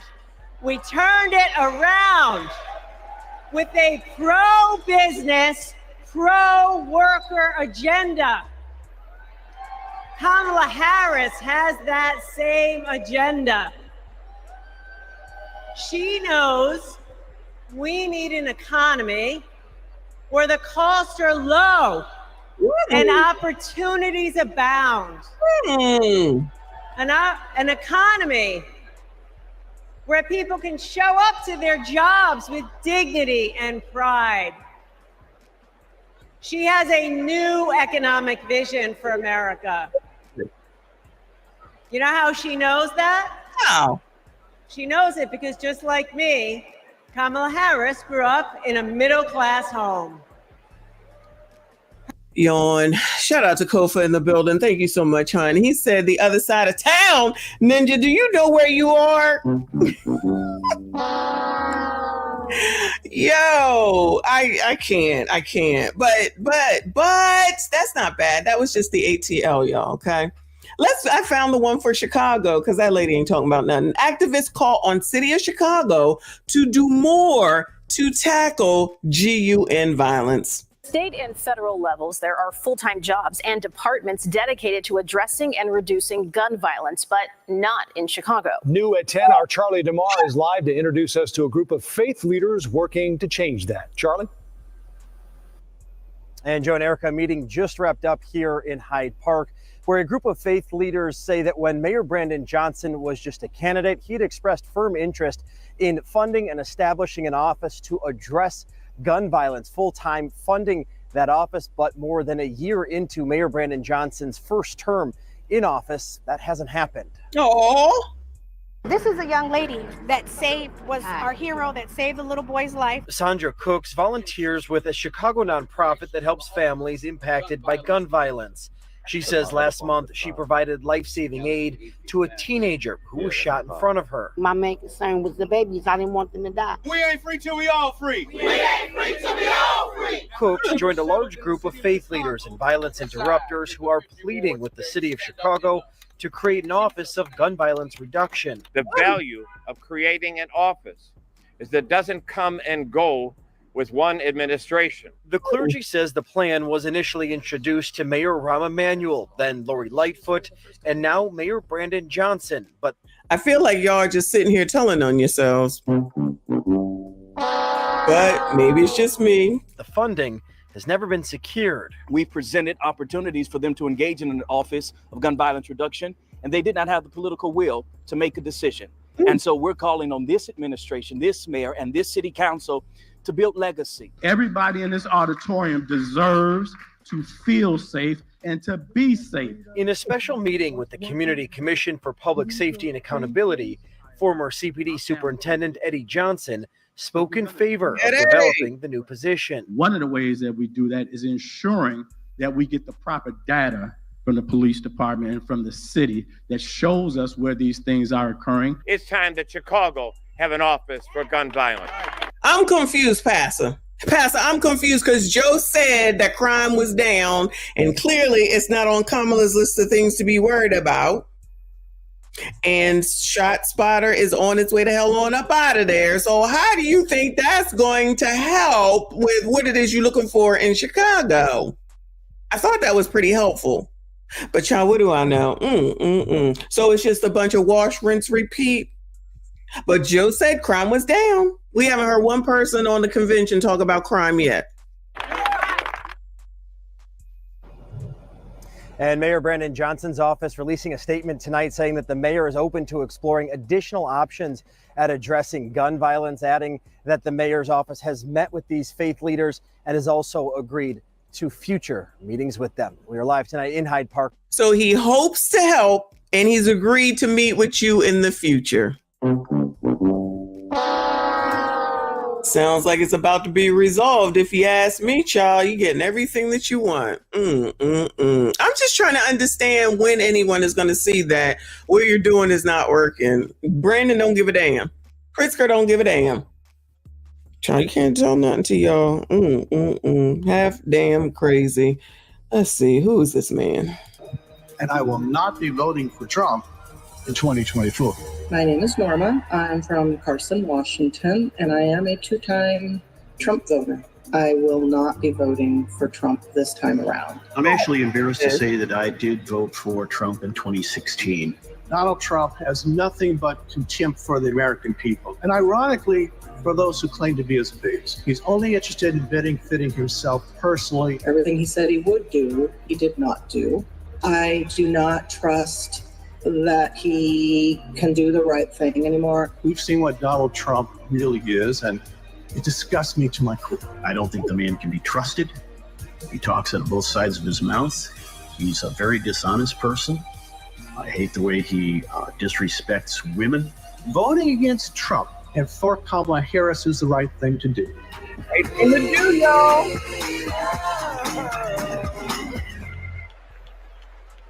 Choose freedom, y'all. Waiting for Stevie Wonder to come out. Kathy Hochul.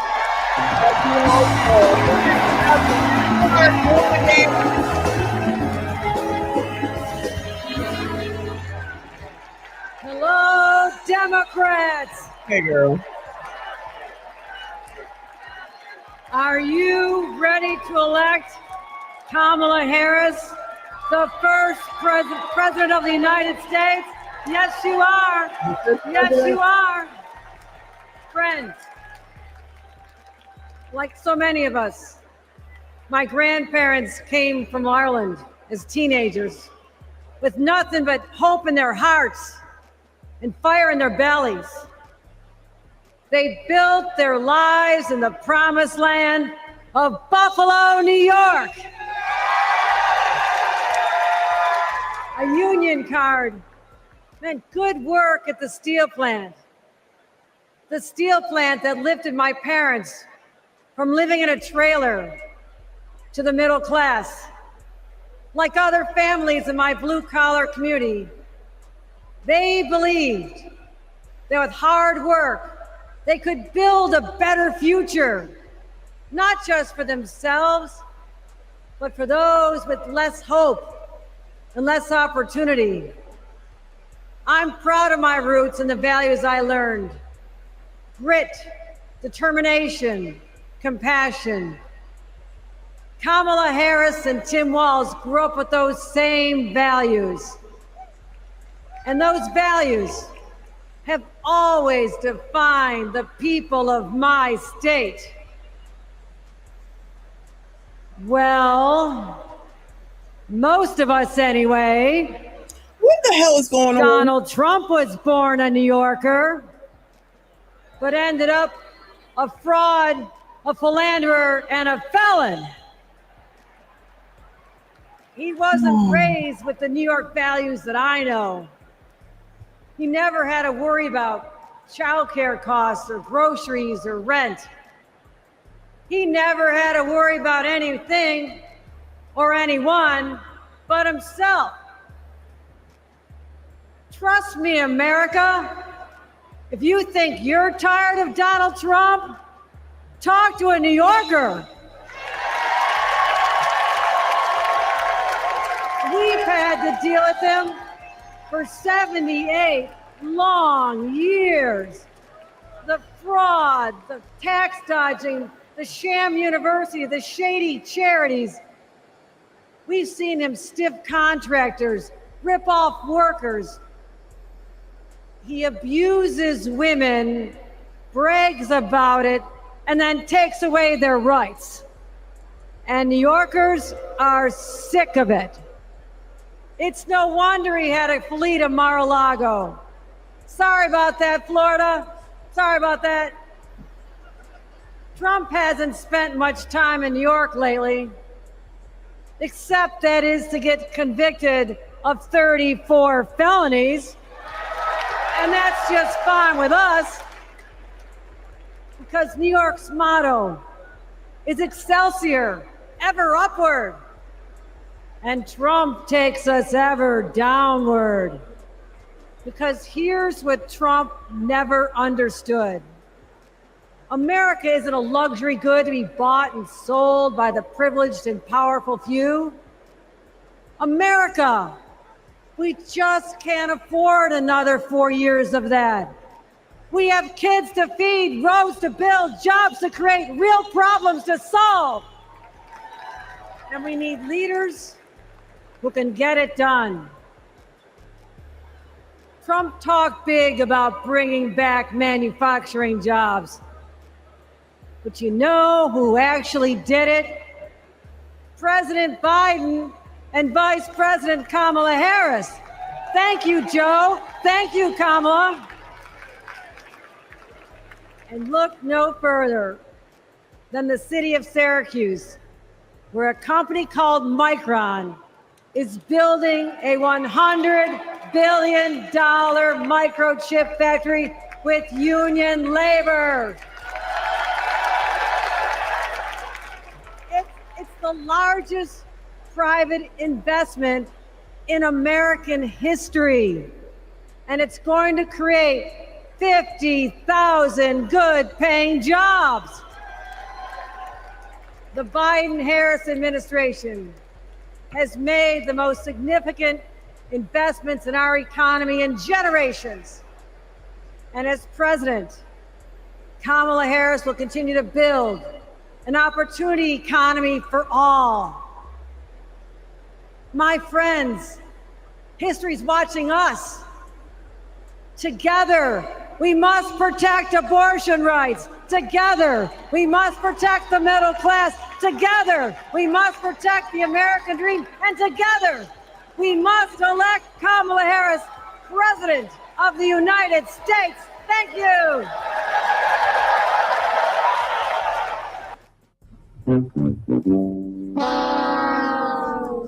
Child, they could have kept that. Shout out to Live from New York. He says, boo, this witch has made New York worse, and she got in office the same way as Kamala is trying to get in. That was a waste of damn time, child. Now, bring on Biden, child. What kind of America do we want? One where we're divided, angry, depressed? Come on, we're Americans. Fascism, we conquered it. The moon, landed on it. The future, building it. Freedom, nobody loves it more. And we fight for it. Freedom, freedom, I can't move. Freedom, let me loose. Freedom, freedom, where are you? 'Cause I need freedom too. I break chains. Freedom from control. Freedom from extremism and fear. Extremists want to take us back, but we are not going back. I'ma keep running 'cause the winner don't quit on themselves. We go forward. That's American. And we need a leader who is for the people. Ours is a fight for the future. Kamala Harris. Protecting people from predators and big drug cartels. Holding Wall Street banks accountable. A crime perpetrated against our middle class. Standing up to dictators. And fighting for all of us. I say we fight. That's our choice. A prosecutor or a felon. Are you ready to make your voices heard?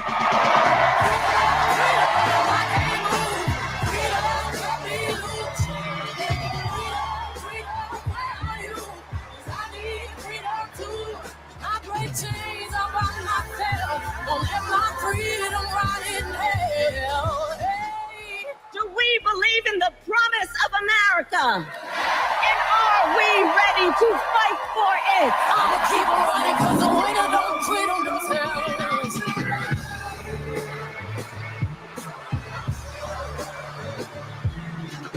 And when we fight, we win.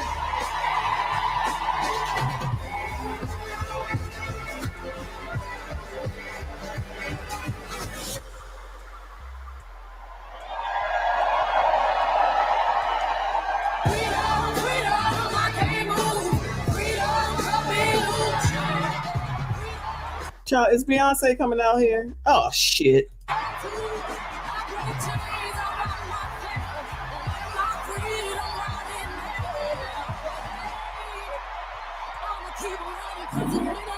Is she supposed to be here now?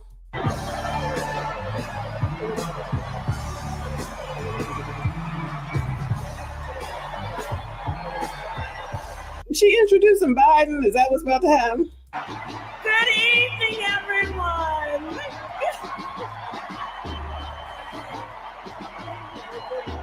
Good evening. Good evening. It is so good to be with everyone this evening in this hall and everyone at home. This is going to be a great week. And I want to kick us off by celebrating our incredible President, Joe Biden, who will be speaking later tonight. Joe, thank you for your historic leadership, for your lifetime of service to our nation, and for all you will continue to do. We are forever grateful to you.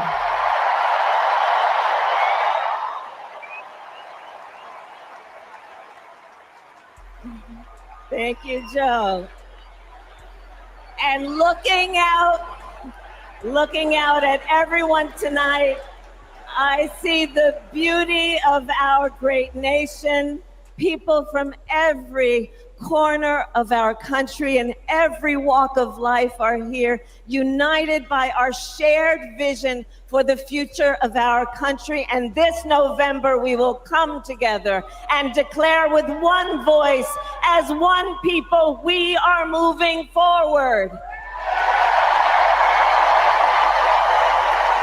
With optimism, hope, and faith, so guided by our love of country, knowing we all have so much more in common than what separates us. Let us fight for the ideals we hold dear, and let us always remember, when we fight, we win. God bless you. God bless the United States of America. Good night, everyone.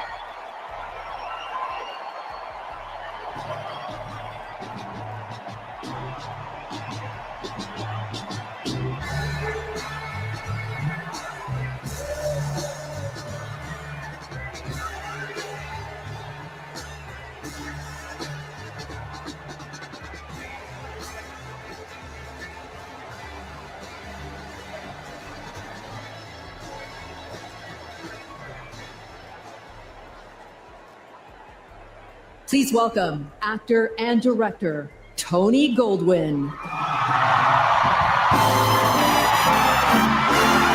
Child, they busted out Fitz from Damn Scandal, child. I can't do this. Oh my God! To everyone tuning in from all across America, welcome to the first night of the Democratic National Convention. Now, how is that for an opening act? I'm just saying. Now, as our Vice President just said, over the next 4 days, we will be bringing folks together from all around the country, people from every walk of life, to talk about this nation we love and about a candidate who has devoted her life to public service, who never shies away from a righteous fight, and who always stands up for the people. We are going to talk about the choice America faces in this election. It's a choice not just between two very different candidates, but between two very different futures. We will hear from everyday Americans about what is truly at stake in this campaign. The future of our middle class, the future of reproductive rights, the future of our climate, our security, our schools, the future of our freedom, the future of our very democracy. We will see the vision of our nominee. It is a vision of stability, security, and opportunity for everyday Americans, where we continue to grow this economy by growing the middle class, and where the safety of our children, our families, and our communities are a fundamental civil right. It is a future where, instead of scoffing at allies and fawning over dictators, our president stands up for our friends, faces down our adversaries, and American democracy remains a beacon of hope and inspires the world to take on our biggest challenges together. We'll learn the story of a leader who has dedicated her life to doing the work of making good on the promise of America. A leader who understands the middle class because she grew up in the middle class. A leader who has taken on powerful interests at every step of her career and fought for the rights and freedoms of all of us. And then, of course, we will hear again from the Democratic nominee herself, the next president of the United States of America, Kamala Harris. because she has a message for us. It is a message that's joyful, not mean-spirited. A message of public service, not self-service. A message of optimism and opportunity, not chaos and division. A message that has woken us up to who we are, to who we've always been. Because Americans are not a cynical people. We are not small-minded. And whether we realize it right now or not, we are currently already writing a new chapter of the American story.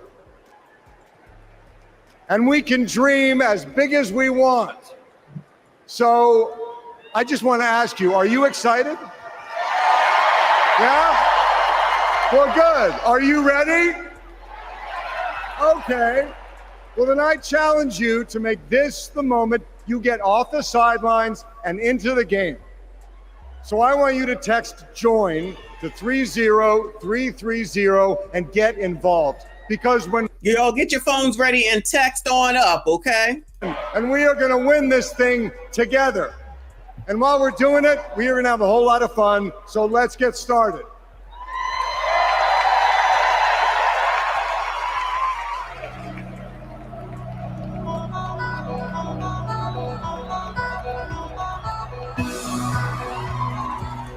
Please welcome 9-time NBA champion and coach of the 2024 Olympic gold-winning men's basketball team.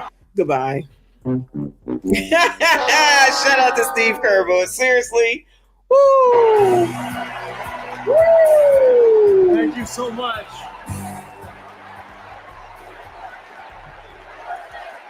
Thank you. It is so fun to be back here in the United Center. And as you guys know, a lot of good stuff has happened in this building, especially in the 90s. You young people, Google Michael Jordan and you can read all about it, okay? Oh, Lord. So there was an amazing vibe in this building back in those days. And I feel that same winning spirit here tonight. So the last time I was in a packed basketball arena was in Paris, France. 9 days ago, some of the best players on earth, 12 incredible American men, came together to win Olympic gold. And the next night, I was back in that same building watching 12 more of the best players on earth. Our incredible American women do the same thing. And I cannot think of a better metaphor for what this country is all about than the way Team USA came together at the Olympics. We had players from across our wonderful country, players who have trained and fought relentlessly, shed tears trying to beat one another throughout their careers, joining forces to wear the red, white, and blue. And when we won, the American flag raised to the rafters, the national anthem playing, gold medals draped around the necks of our players whose hands were held over their hearts. It was the proudest moment of my life. Thank you.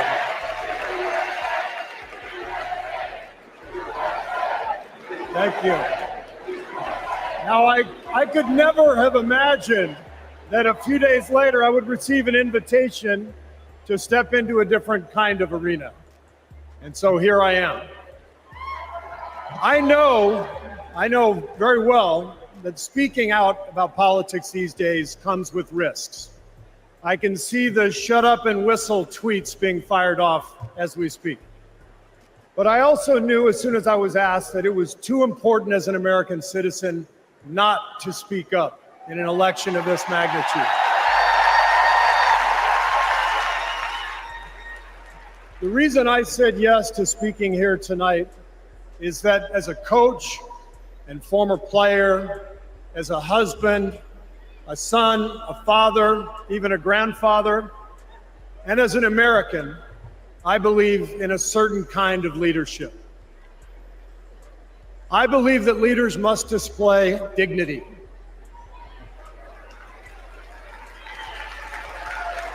I believe that leaders must tell the truth. I believe that leaders should be able to laugh at themselves. I believe leaders must care for and love the people they are leading. I believe leaders must possess knowledge and expertise, but with the full awareness that none of us has all the answers. And in fact, some of the best answers often come from members of the team. And if you look for those qualities in your friends or your boss or an employee or your child's teacher or your mayor, then shouldn't you want those same qualities in your president? And when you think about it that way, this is no contest. With Kamala Harris and Tim Walz, I see all those qualities. They have devoted their lives to serving other people. Whether Vice President Harris was defending her community in the courtroom, or Governor Walz was inspiring the next generation in the classroom, or on the field, for that matter. By the way, coach to coach, that guy's awesome.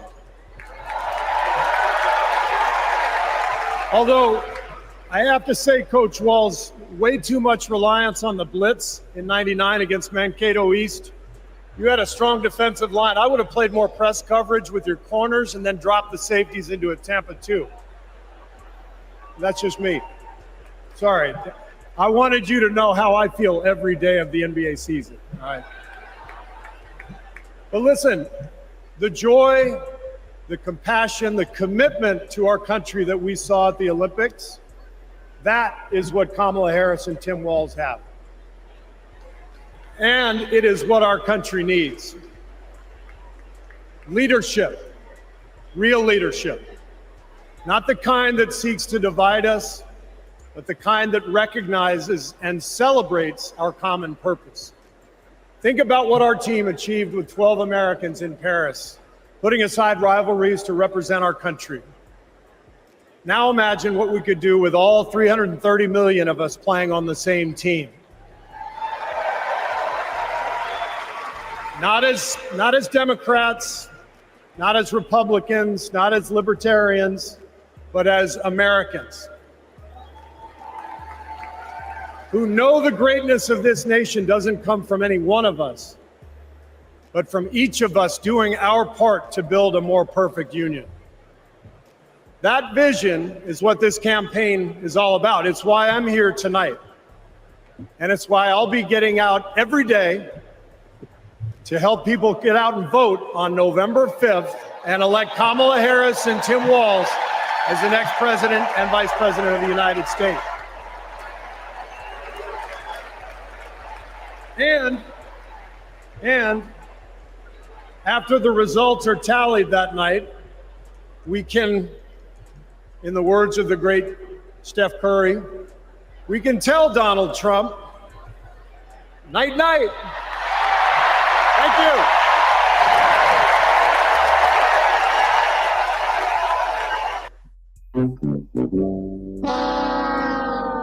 Underwhelming at best, child. Underwhelming at best. When is Joe coming out? It's a shame. That's who I'm looking for now is Joe. Let me go back and acknowledge I dodged the trap. Thank you, hon. Is she Indian, black, or colored tonight? Child, I don't know. I think she was looking a little Indianish myself. Shout out to Kofa. Thank you, honey. He said, why is she dressed like not Marcy Darcy from Married with Children? I remember her. I hate pantsuits. I hate them. I hate them. I hate them. Child, you telling me y'all can't come out here in a nice dress like the women we see on the news broadcast? That one woman, whoo, Lord, that one woman from Chicago. Shout out to TQS. Thank you so much, honey. He said, all we need now is Olivia Pope. I was expecting her to come out. That really would have been something, though. That really would have been something. Woo! Oh, another commercial. I wonder if Beyonce isn't. Oh, we finally getting to Joe. Joe Biden and Kamala Harris got to work and brought U.S. manufacturing jobs back, including to Lordstown. Kamala will continue to have workers' backs and get the job done. American workers deserve a fighter, and that's exactly what Kamala Harris is. So sometimes it's continue, and then sometimes she's gonna do. So are you get all the policies, ma'am? That's just it. That's what it is. Shout out to Dodge the Trap for another 2. He said, if Kamala don't bust it open, I'm voting for Trump twice. Not twice. I can't. You're so crazy. Everyone, if you haven't, please hit the like button. Appreciate you. Who the hell is this?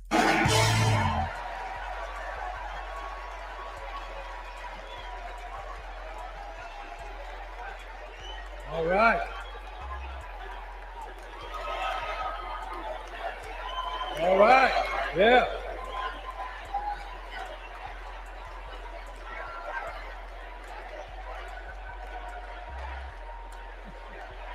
Thank you.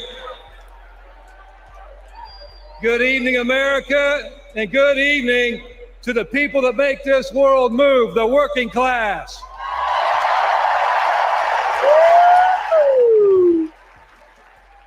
On behalf of 1 million active and retired members of the UAW, I am honored to support Kamala Harris and Tim Walz to be our next president and vice president.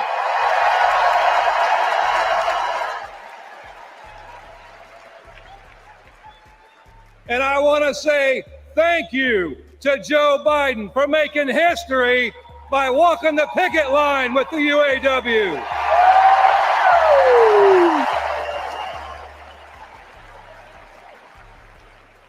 For the UAW and for working class people everywhere, this election comes down to one question. Which side are you on? On one side, we have Kamala Harris and Tim Walz, who have stood shoulder to shoulder with the working class. On the other side, we have Trump and Vance, two lapdogs for the billionaire class who only serve themselves. So for us in the labor movement, it's real simple. Kamala Harris is one of us. Oh, no. She's a fighter for the working class. Oh, no. And Donald Trump is a scam.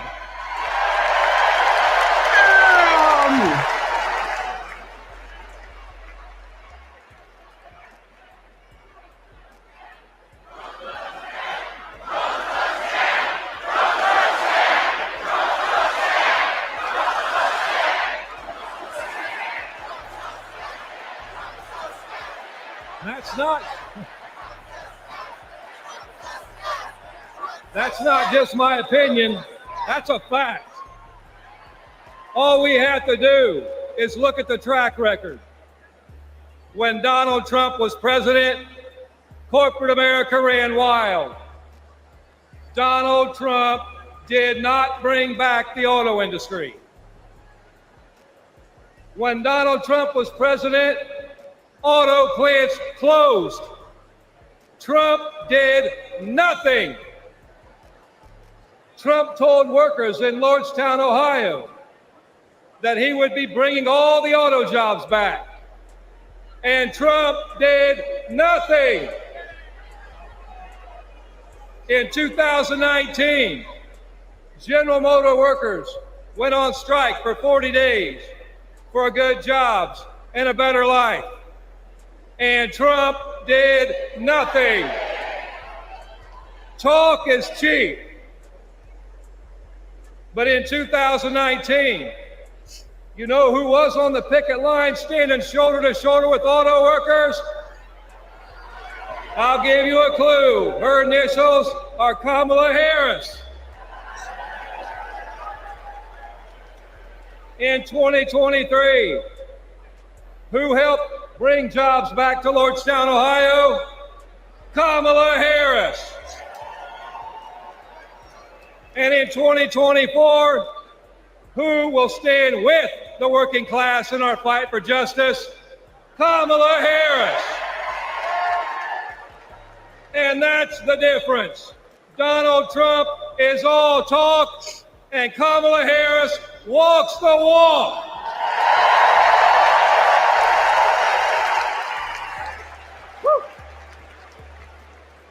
In the words of the great American poet, Nellie, it's getting hot in here. Goodbye, sir.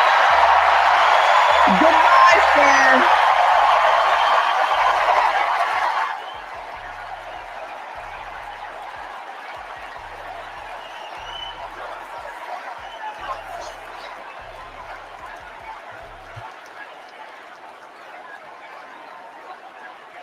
It's hot in here.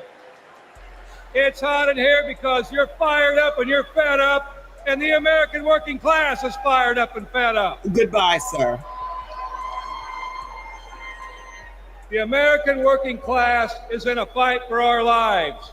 And if you don't believe me, just last night, blue-collar workers, the UAW members at Cornell University had to walk out on strike for a better life because they're fighting corporate greed.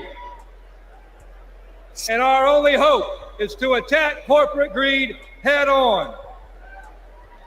Corporate greed turns blue-collar blood, sweat, and tears into Wall Street stock buybacks and CEO jackpots. It causes inflation. It hurts workers. It hurts consumers, and it hurts America. And corporate greed is alive and well in the auto industry.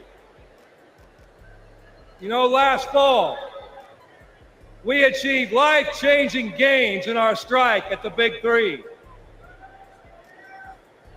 We even won a commitment to reopen a closed plant not too far from here.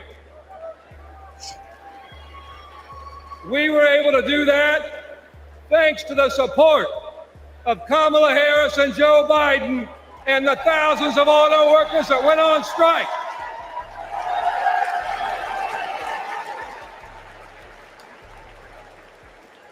But a year later, one company wants to go back on their commitments in our contract. And let me be clear, Stellantis must keep the promises they made to America in our union contract. And the UAW will take whatever action necessary at Stellantis or any other corporation to stand up and hold corporate America accountable. And when the UAW stands up, we know who stands with us and who stands against us. Donald Trump laughs about firing workers who go on strike.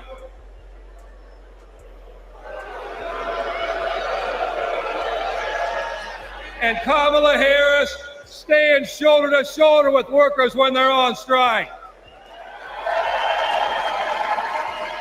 And that's the difference between Kamala Harris and Donald Trump the scab. Trump is pushing divide and conquer tactics of the rich. It's the oldest trick in the book. They want to blame the frustrations of working class people. They want to take those frustrations, they want to blame it on race. They want to blame it on LGBTQ plus people. They want to blame it on some destitute and desperate person at the border. They do that because they want working class people to be divided and to focus and keep the focus off the one true enemy, corporate greed.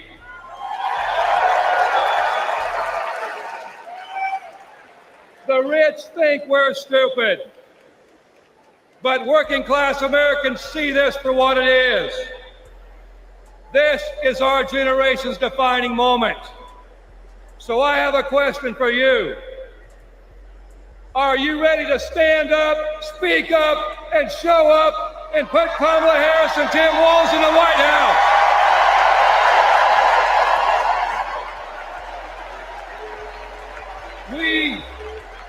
We need a defender of the working class in the White House, someone who is one of us and someone who knows how to fight.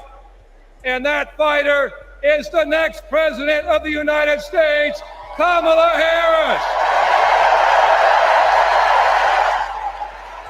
you.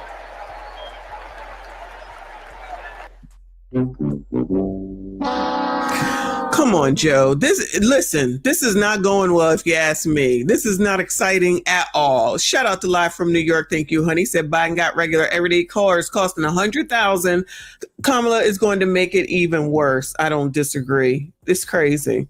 Shout out to Prince Elian. Thank you, honey. Said this is Richard Fain. He got a lot of UAW union members fired after he forced them to protest. He switched to Biden Harris. Is that AOC? Oh, Lord. I'll come back. Kamala Harris and Tim Walz for your vision.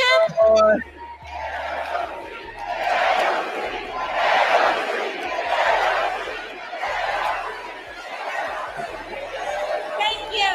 Thank you. Thank you. Thank you, Chicago, for your energy. Thank you, Kamala Harris and Tim Walz, for your vision.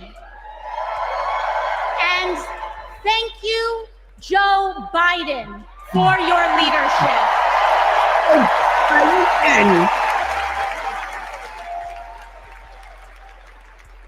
You know, 6 years ago, I was taking omelet orders as a waitress in New York City. I didn't have health insurance. My family was fighting off foreclosure. And we were struggling with bills after my dad passed away unexpectedly from cancer. Like millions of Americans, we were just looking for an honest shake. And we were tired of a cynical politics that seemed blind to the realities of working people.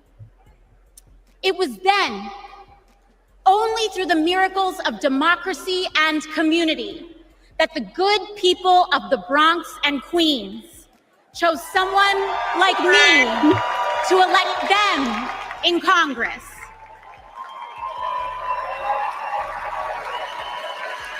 And America, in my heart, I know from that same cloth of hope and aspiration, we will also elect Kamala Harris and Tim Walz as presidents and vice presidents of the United States of America. I am here tonight because America has before us a rare and precious opportunity. In Kamala Harris, we have a chance to elect a president who is for the middle class because she is from the middle class. She understands the urgency of rent checks and groceries and prescriptions. She is as committed to our reproductive and civil rights as she is to taking on corporate greed. And she is working tirelessly to secure a ceasefire in Gaza and bringing hostages home.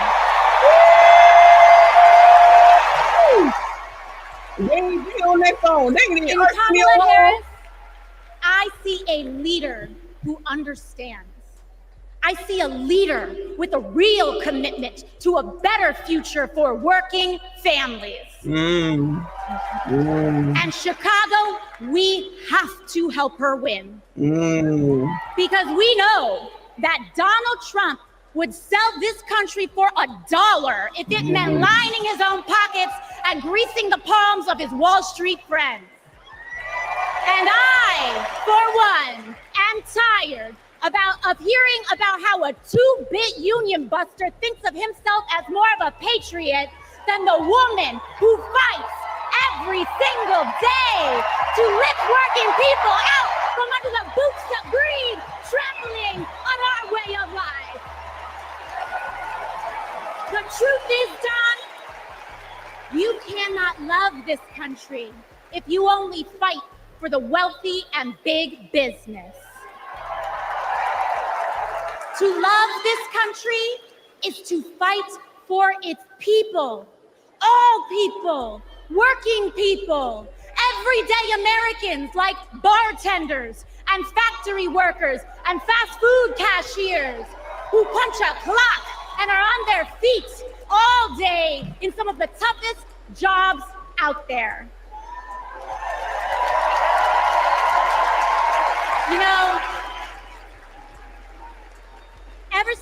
got elected, Republicans have attacked me by saying that I should go back to bartending. But let me tell you, I'm happy to any day of the week because there is nothing wrong with working for a living.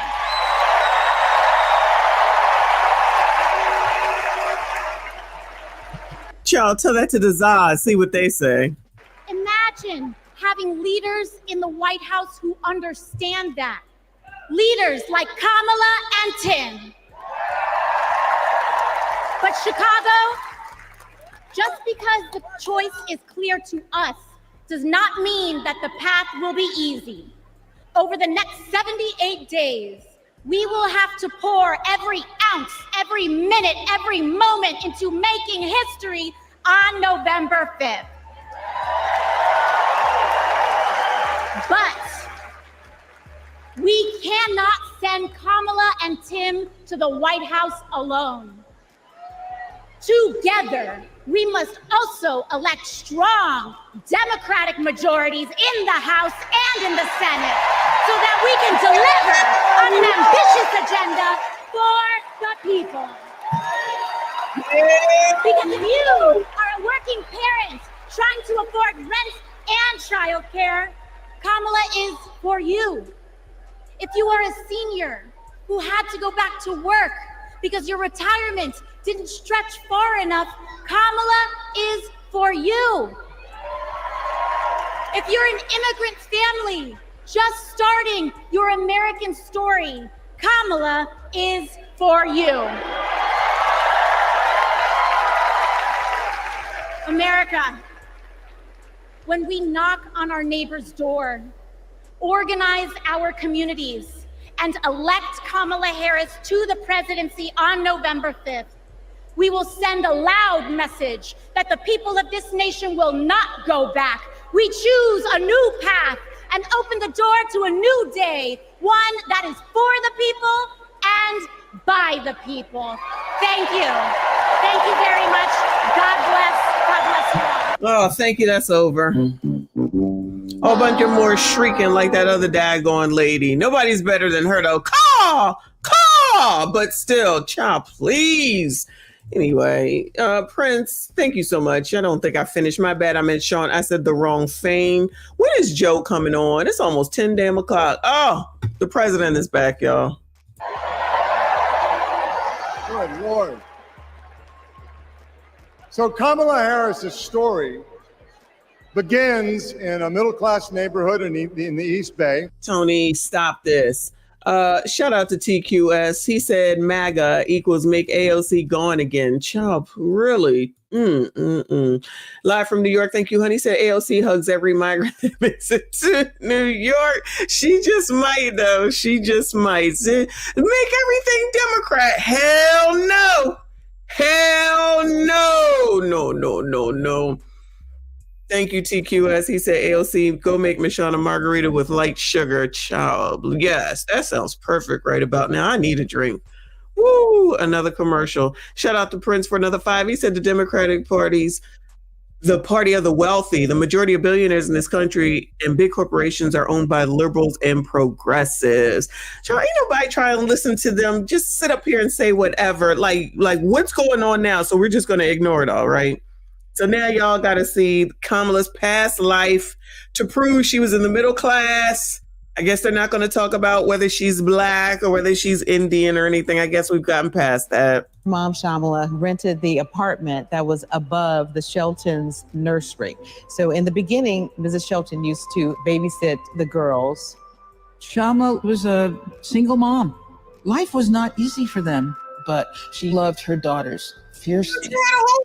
Kamala herself says that her mom told her that she may be the first to do many things, but to make sure that she's not the last. She's always been that kind of person, a true leader, and very protective of her friends and her family.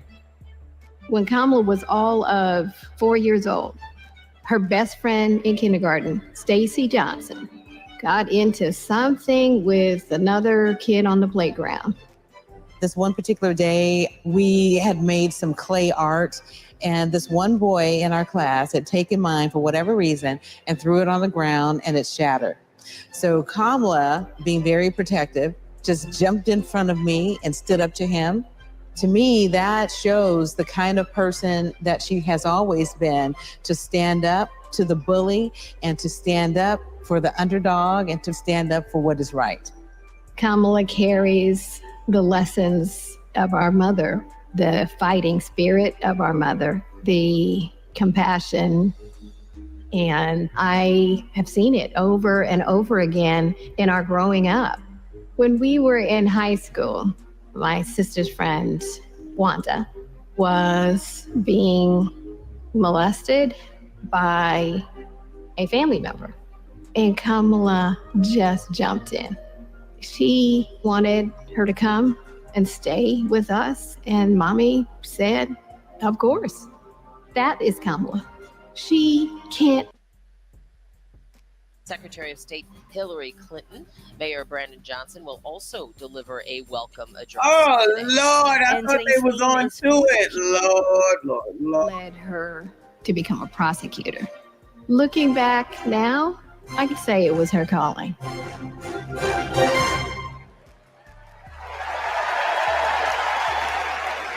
Please welcome Stacey Johnson Batiste and Doris Johnson.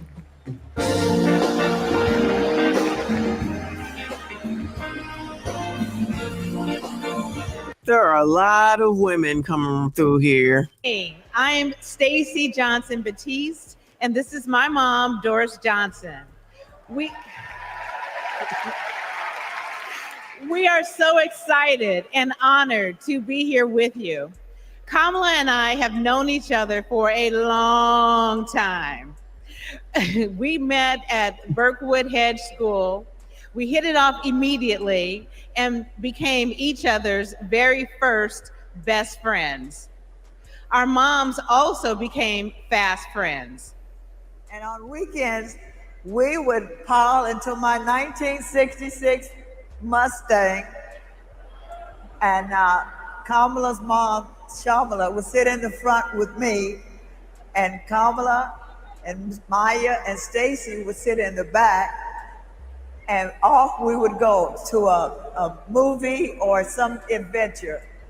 My mom still has that Mustang. I do. Kamala and I both get our grit from our mothers. Kamala has always been a protector. One day at school, we made clay art projects during story time when they were outside on tables to dry. For whatever reason, a boy in our class took mine, threw it on the ground, and it shattered. Kamala jumped in between him and me and said something that made him so mad, he picked up a rock or something and hit her on the head. Blood came streaming down. The school called Shamala to come take her to the hospital.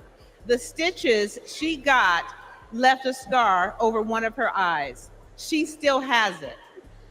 That's the kind of person Kamala has always been from the very beginning.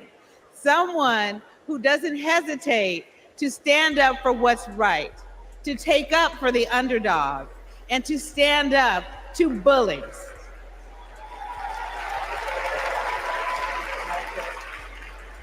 I have seen it time and again, whether the bully is an individual, a gang, or a corporation. She fights for all of us. Before we go, I know my mom has one more thing to say. Kamala, your mom would be so proud of you. Oh my God. Joe, you better bring your ass. Joe is asleep somewhere. Shout out to Chocolate Bunny in the building. Yo, this is tough. I gotta be honest with you. This is tough, child. The RNC was not this bad. Maybe they try and get it together the first night. I don't know. But Lord, you know, Joe's, but oh, Lord.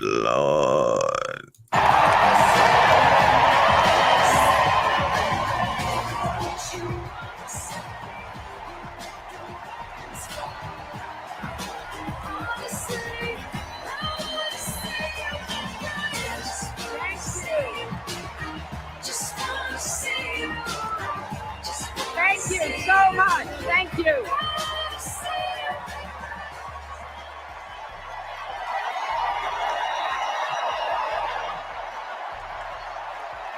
Thank you.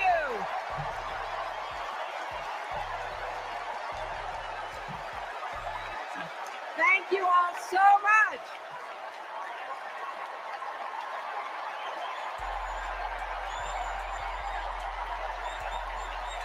Thank you. You know, they should have brought her out an hour ago.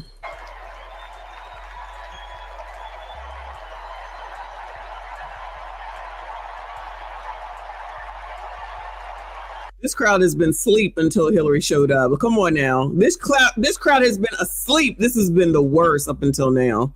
You got to give Hillary her credit here for riling the crowd up.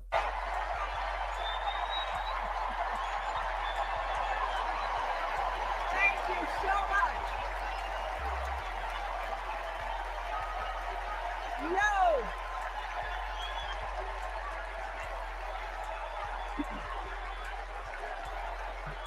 Thank you all.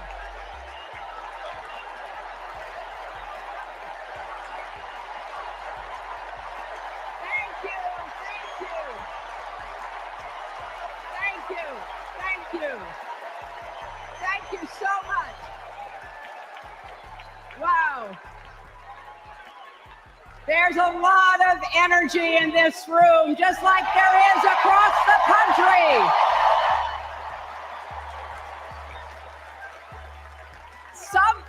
Something is happening in America.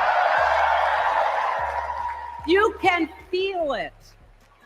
Something we've worked for and dreamed of for a long time. First, though, let's salute President Biden.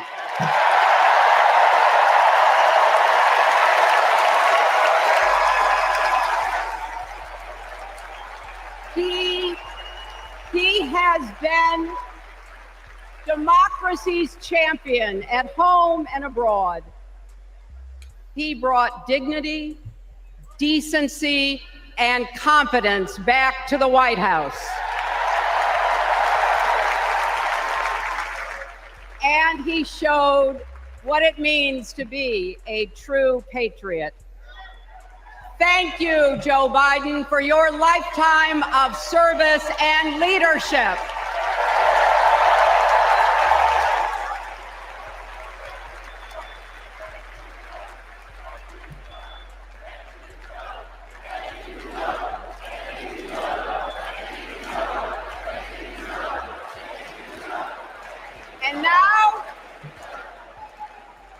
And now we are writing a new chapter in America's story. You know, my mother Dorothy was born right here in Chicago before women had the right to vote. That changed 104 years ago yesterday. Think about it. Tennessee became the final state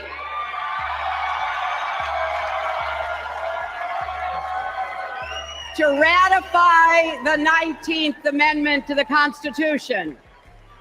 The state legislature was deadlocked until one lawmaker's mother, a widow who read 3 newspapers a day, sent a letter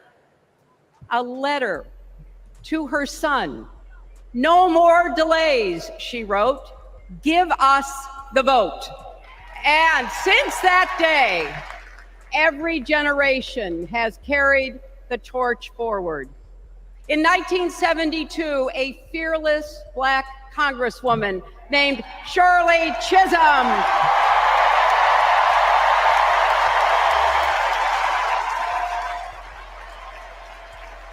she ran for president. And her determination let me and millions of others dream bigger, not just because of who she was, but because of who she fought for. Working parents, poor children, the last, the least, and the lost. In 1984, I brought my daughter to see Geraldine Ferraro, the first woman nominated for vice president. If we can do this, Jerry said, we can do anything. And then there was 2016, when it was the honor of my life to accept our party's nomination for president.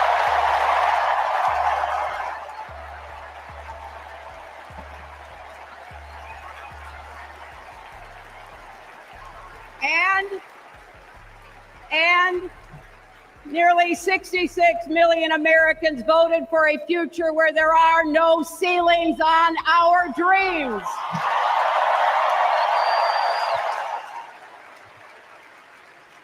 And afterwards, we refused to give up on America. Millions marched, many ran for office. We kept our eyes on the future. Well, my friends, the future is here.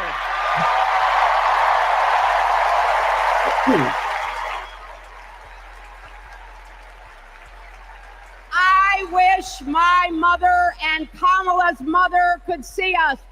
They would say, keep going. Shirley and Jerry would say, keep going.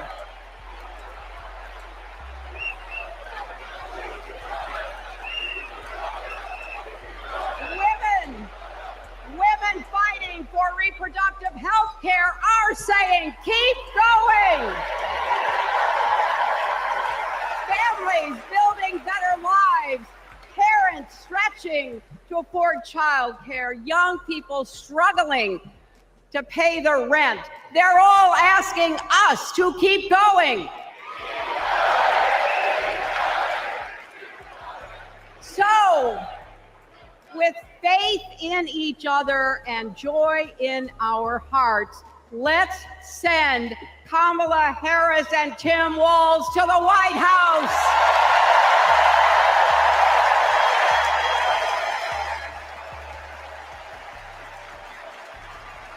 You know,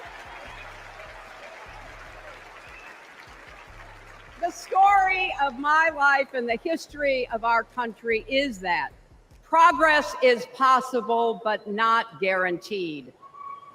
We have to fight for it and never, ever give up. There is always a choice. Do we push forward or pull back? Come together as we the people, or split into us versus them? That's the choice we face in this election. Kamala has the character, experience, and vision to lead us forward.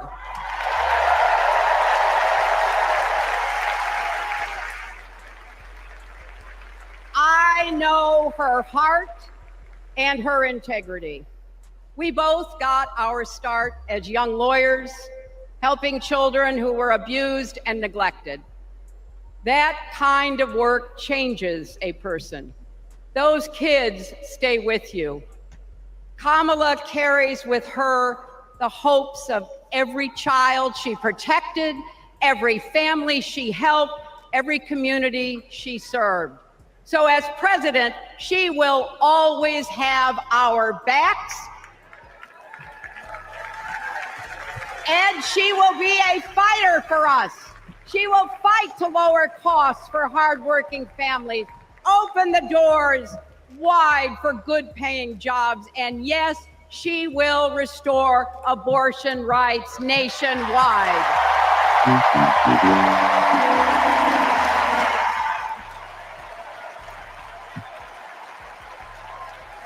Yeehaw for Roe v. Wade. As a prosecutor, Kamala locked up murderers and drug traffickers. She will never rest in defense of our freedom and safety.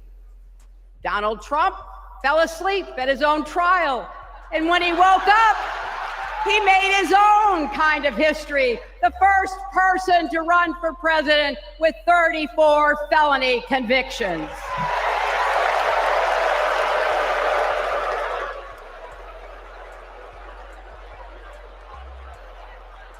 Vice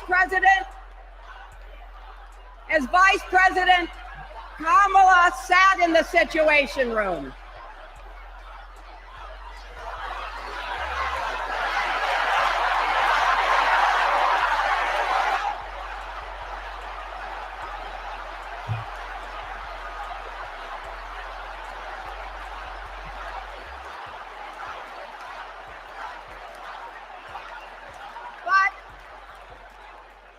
We also know, as Vice President, Kamala sat in the Situation Room and stood for America's values. I know what it takes, and I can tell you, as Commander-in-Chief, Kamala won't disrespect our military and our veterans.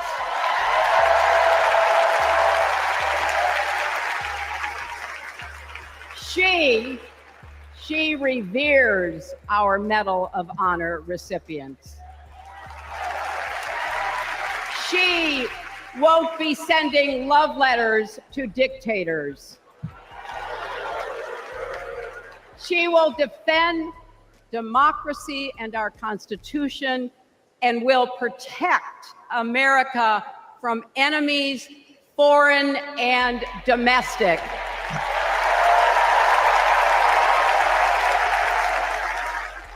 Think about it. The Constitution says the president's job is to take care that the laws be faithfully executed. Those are the words of our founders. Take care. Just look at the candidates. Kamala cares about kids and families, cares about America. Donald only cares about himself. On her first day in court, Kamala said 5 words that still guide her. Kamala Harris, for the people. That is something that Donald Trump will never understand. So it is no surprise, is it, that he is lying about Kamala's record. He's mocking her name and her laugh. Sounds familiar. But we have him on the run now.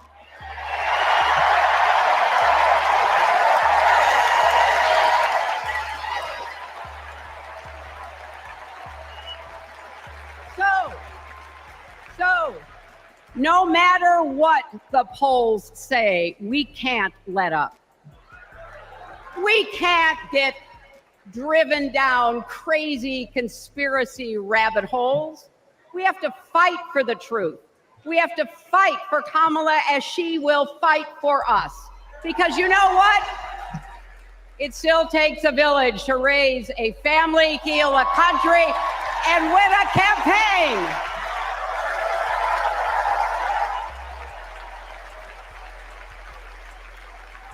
And America needs every one of us. Our energy, our talents, our dreams. We're not just electing a president, we're uplifting our nation. We're opening the promise of America wide enough for everyone. Together, we put a lot of cracks in the highest, hardest glass ceiling. And tonight, so close to breaking through once and for all, I want to tell you what I see through all those cracks and why it matters for each and every one of us. What do I see? I see freedom. I see the freedom to make our own decisions about our health, our lives, our loves, our families.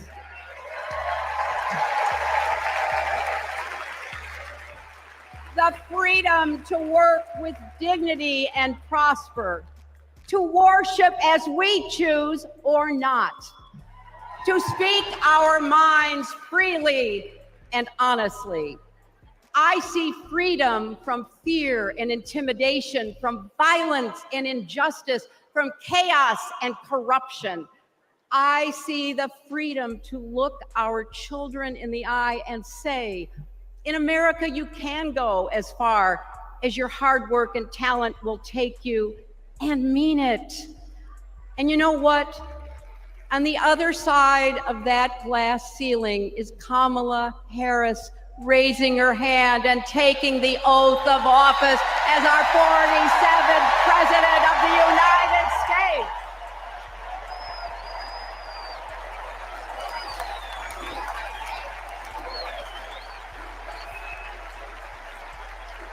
Because, my friends, when a barrier falls for one of us, it falls. It falls and clears the way for all of us. So for the next 78 days, we need to work harder than we ever have. We need to beat back the dangers that Trump and his allies pose to the rule of law and our way of life. Don't get distracted or complacent. Talk to your friends and neighbors. Volunteer. Be proud champions for the truth and for the country that we all love.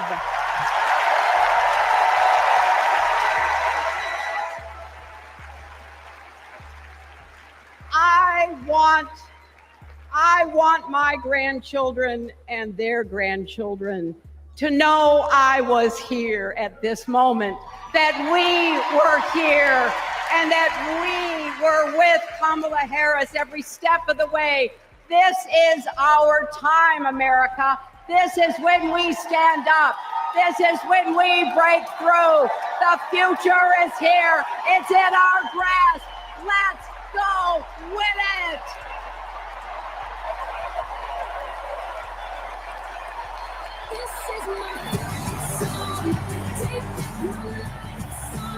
Oh my God, Lord have mercy, help your people. It's after 10 o'clock. I'm about to tap out Casey Cat. It's too much.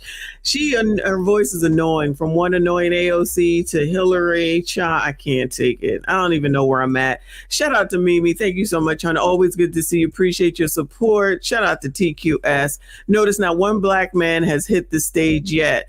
There was like one or two in the beginning, one from the, oh, he's back? Lord have mercy. Can you introduce Joe? Shout out to Prince for the 5, the Democratic parties, the party. Oh, I did get that. Thank you so much, hon. Shout out to everybody who's donated today, child. Lord, come on, child. Get to Joe. Get to Joe. So I want you to text JOIN to 30330 and get involved. Now, what does fighting for the people exactly look like? Let's go back to 2011 when Kamala Harris was Attorney General of California. The housing crisis had devastated American families, and the big banks had forced Californians out of their homes. Well, Kamala Harris stood up to those banks, and she secured a $20 billion settlement for California families. California. That is fighting for the people. And that is something that our next speaker knows all about.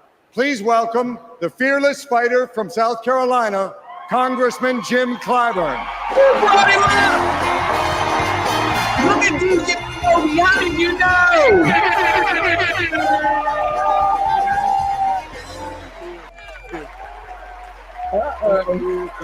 Thank you. Then you color straight.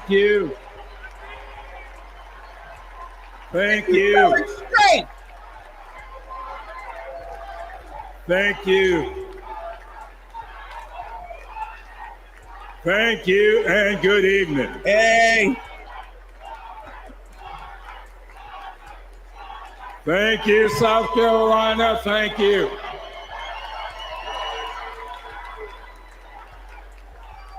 Four years ago, Americans were experiencing high anxieties and great uncertainties.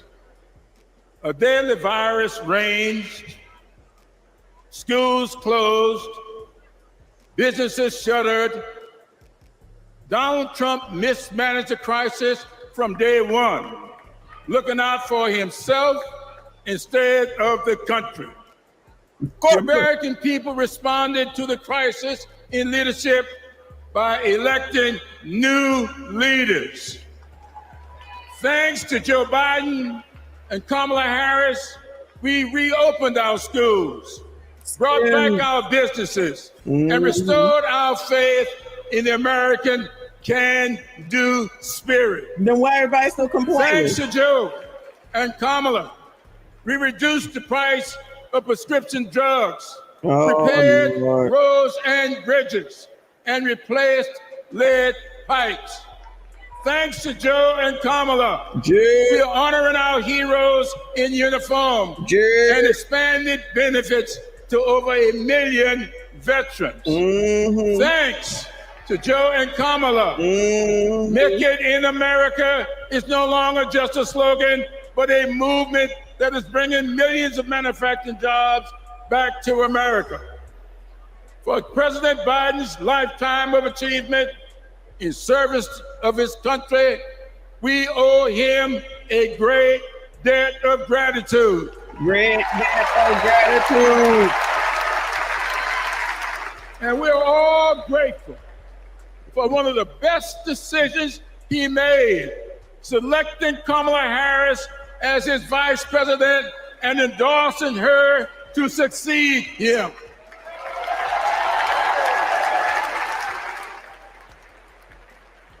I often say that we are but the sum of our experiences.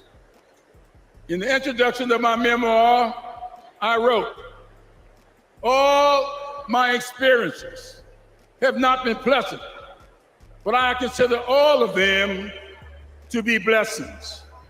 So has been the case with Kamala.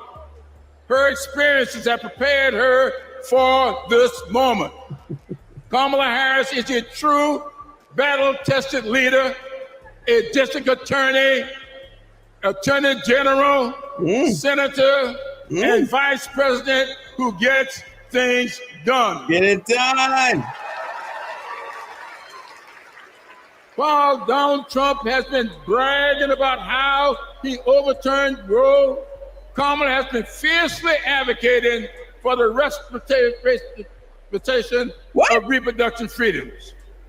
While Trump has been looking out for himself and his billionaire buddies, Kamala has been fighting to lower costs for all Americans.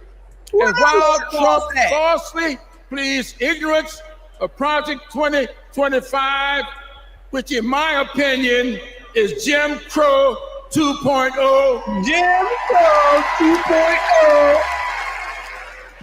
Kamala has been offering the American people enlightened proposals and visionary leadership. Having grown up in a parsonage, Jim Crow 2.0. I often look to the good book for understanding and guidance. As 2 Corinthians informs, we are troubled on every side, yet not distressed. We are perplexed, but not in despair. Persecuted, but not forsaken. Cast down, but not destroyed. Our great democracy has been tested, and so has the basic goodness of the American people. But our resolve to remain a great country with freedom and justice for all will not falter. We will continue our march toward a more perfect union, united in our common purpose and emboldened by our resolve to elect Kamala Harris and Tim Walz as the next president and vice president of these United States of America. Thank you and Godspeed. Jim Crow, I think that's my new song. Jim Crow, we won't go. They should have brought these people out earlier, child. That's what I'm talking about. Woo, Lord, Lord, Lord. Jim Crow, we won't go. Shout out to TQS. Thank you. And he said, we shall overcome. Stop before you get me in trouble. Shout out to Live from New York. Thank you, honey. Even Santa Monica is hood now, thanks to Kamala. Oh, no. I think I got everyone. Thank you for whoever's still here, because, child, this is rough. This is rough. Now when they want to talk about him having affairs when, what is his name? George did the nanny. What is his name? Greg did the nanny? Child, I think they probably should stay away from this. Time and time again. Guilty. Donald Trump guilty on all 34 felony counts. For the first time in history, we have a convicted felon running for president. And to take on this case, we need a president who has spent her life prosecuting perpetrators like Donald Trump. He tried overturning Georgia's free and fair election. I just want to find 11,780 votes. He's tried to escape any responsibility for instigating the January 6th attack on our Capitol. We're going to walk down to the Capitol, and I'll be there with you. And if elected, Trump has promised to overturn laws that would keep him accountable and exact retribution on anyone he considers an enemy, even warning of a bloodbath if he doesn't get his way. So we, the people, have a chance to render our own verdict on Donald Trump. We are the jury he most fears. When we vote this November, we vote for justice, accountability, and the rule of law that keeps America free. Believe in freedom!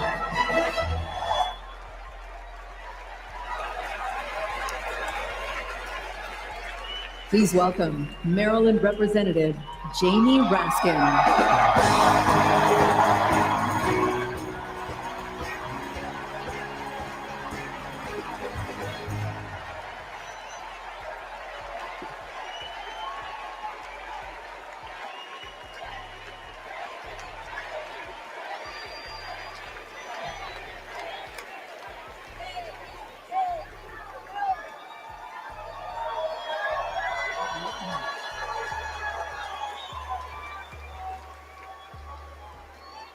Hello, America. And welcome to the Democracy Convention. Welcome to the Freedom Convention. And thank you for the beautiful weather, Chicago. Goodbye, sir. It's been a little rough on Capitol Hill, where it's not just the heat, it's the stupidity.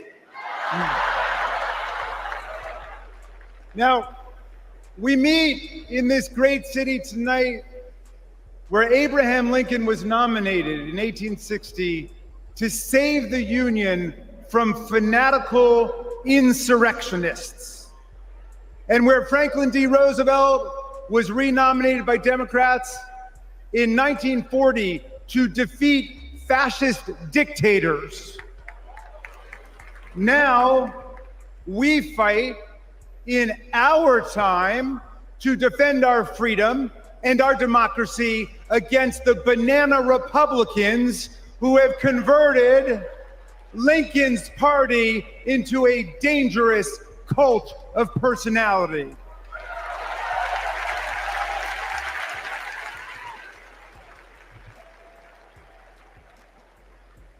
You know, I'll never forget the pounding on the doors of the House chamber on January 6th, or the screams to follow. Hundreds of our police officers. I don't know who this guy is. Shout out to Mimi for tapping out. I don't blame you. Shout out to Sank Fan. Appreciate you. He says, salute Michonne and peace to the chat. Donating to the coffee fund. Thank you for enduring this. They can all go wait in the water. And keep hope alive, child. Keep hope alive. Ooh, child, let me tell you something. If the next person that don't come the hell out here after Tony Goldwyn comes through here ain't Joe damn Biden, I'm shutting this shit down. I gotta go to work tomorrow. I ain't got time. And we have to look at Joe tomorrow while we wait through all the rest of them tomorrow. Oh no, tomorrow is Big Tiff night, y'all. Don't forget, tomorrow is Thornton Township. So Joe better come the hell on, child. Appreciate you all if you still hanging in there. Shout out to DJ Yobi. The person who knew that James was about to come said, anybody heard any policies? Anybody heard any policies yet? I agree, Bueller. Everybody know Kamala, and she a great friend, child. She was great when she was young. That's all y'all need to know. Now you colors, make sure you go and you everybody else, but I'm talking to you colors. Make sure you go vote for her because she black. Someone should have told Donald Trump that the president's job under Article 2 of the Constitution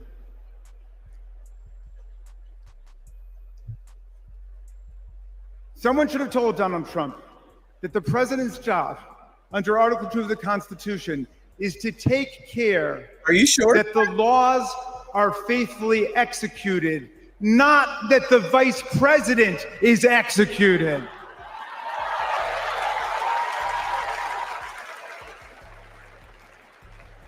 Pence has now joined more than 24 officials from Donald Trump's own administration in denouncing him, an historical record.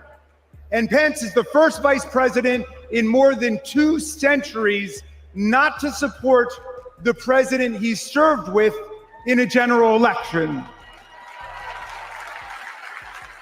And by the way, J.D. Vance, do you understand why there was a sudden job opening for running mate on the GOP ticket? They tried to kill your predecessor. They tried to kill him because he would not follow Trump's plan to destroy and nullify the votes of millions of Americans.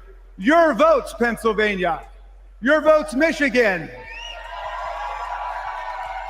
Your votes, Georgia, Nevada, Arizona. Are we going to go back to the days of election suppression and violent insurrection?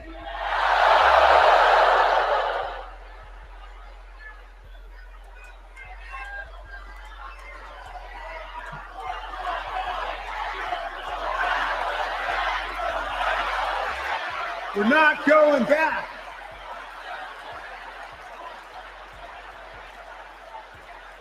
Well, look, 1 week after that beautiful day, as Trump calls it, the Republicans, 10 Republicans, joined all of the Democrats to impeach Trump for the worst high crime and misdemeanor ever committed by a president, inciting insurrection against our own Constitution. Make no mistake, a man who uses fraud, theft, and violence to take power will commit any crime to keep it. And now Trump's promising to pardon hundreds of his fellow criminal convicts and insurrectionists. He calls for, quote, the termination of all rules, regulations, and articles, even those in the Constitution. My friends, are we the people going to let Donald Trump terminate our Constitution and obliterate the blessings of liberty for our posterity? That's right. We're going to elect Kamala Harris. We're going to elect the career prosecutor and inspiring public servant and Coach Walls. And we're going to defeat Donald Trump, the career criminal and incorrigible recidivist con man, and his pet chameleon, J.D. Vance.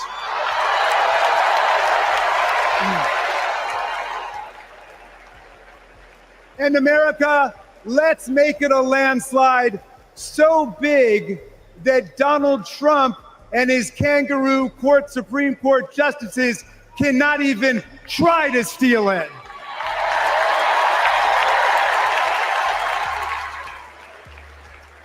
Let's make every vote count.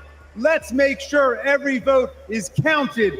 Let's let freedom ring, and let's let democracy work in America.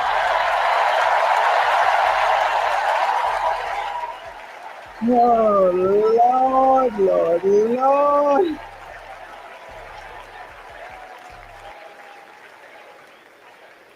Please welcome Texas Representative Jasmine Crockett. Goodbye.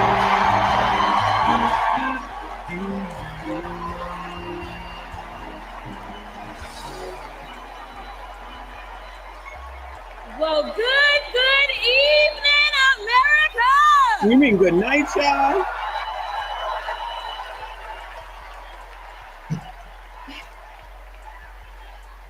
On November 5th, our nation will hire a president, a commander-in-chief, and leader of the free world.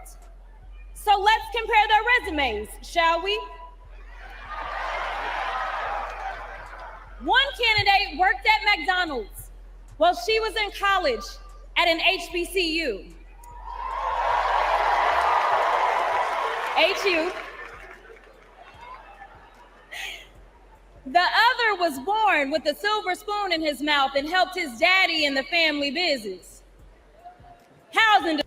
Imagine saying that your family was rich and that's a problem. But Kamala worked at McDonald's, so we supposed to care. Girl, what? 34 felonies, 2 impeachments, and 1 porn star to prove it. And of course, the 34 felonies. Of course. Her entire career as an elected district attorney, attorney general, and senator, she's always worked for one client, the people. Meanwhile, he's a 78-year-old, lifelong predator, fraudster, and cheat, known for inciting violent mobs. Listen, y'all, he's only looked out for one person. Child, have we been hearing the same thing all damn night? We have been hearing the same thing all damn night. I'm over it. I don't blame y'all for tapping out. I'm tapping out. I'm done. I don't want to hear this lady because it's all going to be black women, and I'm over it. So tomorrow we got more important things to deal with. Tomorrow is Big Tiff night, y'all. Child, I'm so excited after this shit right here, this shit show. And I'll just listen to Joe tomorrow while I'm at work to see if there's anything important to talk about, even though I doubt it, y'all. So shout out to y'all for making it this long. I can't do it. I don't need to sit here and listen to more. So make sure you hit the like button. I'm sure you did. I appreciate you. Tomorrow, what time did I put? I think I put 7. Yeah, I think it's 7 because of CST. And we on Big Tiff's ass. Hopefully there's nothing else going on in Dalton. We shall see tomorrow, y'all. I appreciate you. Thank you so much. Shout out to everybody that donated. Shout out to all the mods. Shout out to all of my channel members. I appreciate you. Tomorrow, y'all. I'll see y'all in the next one.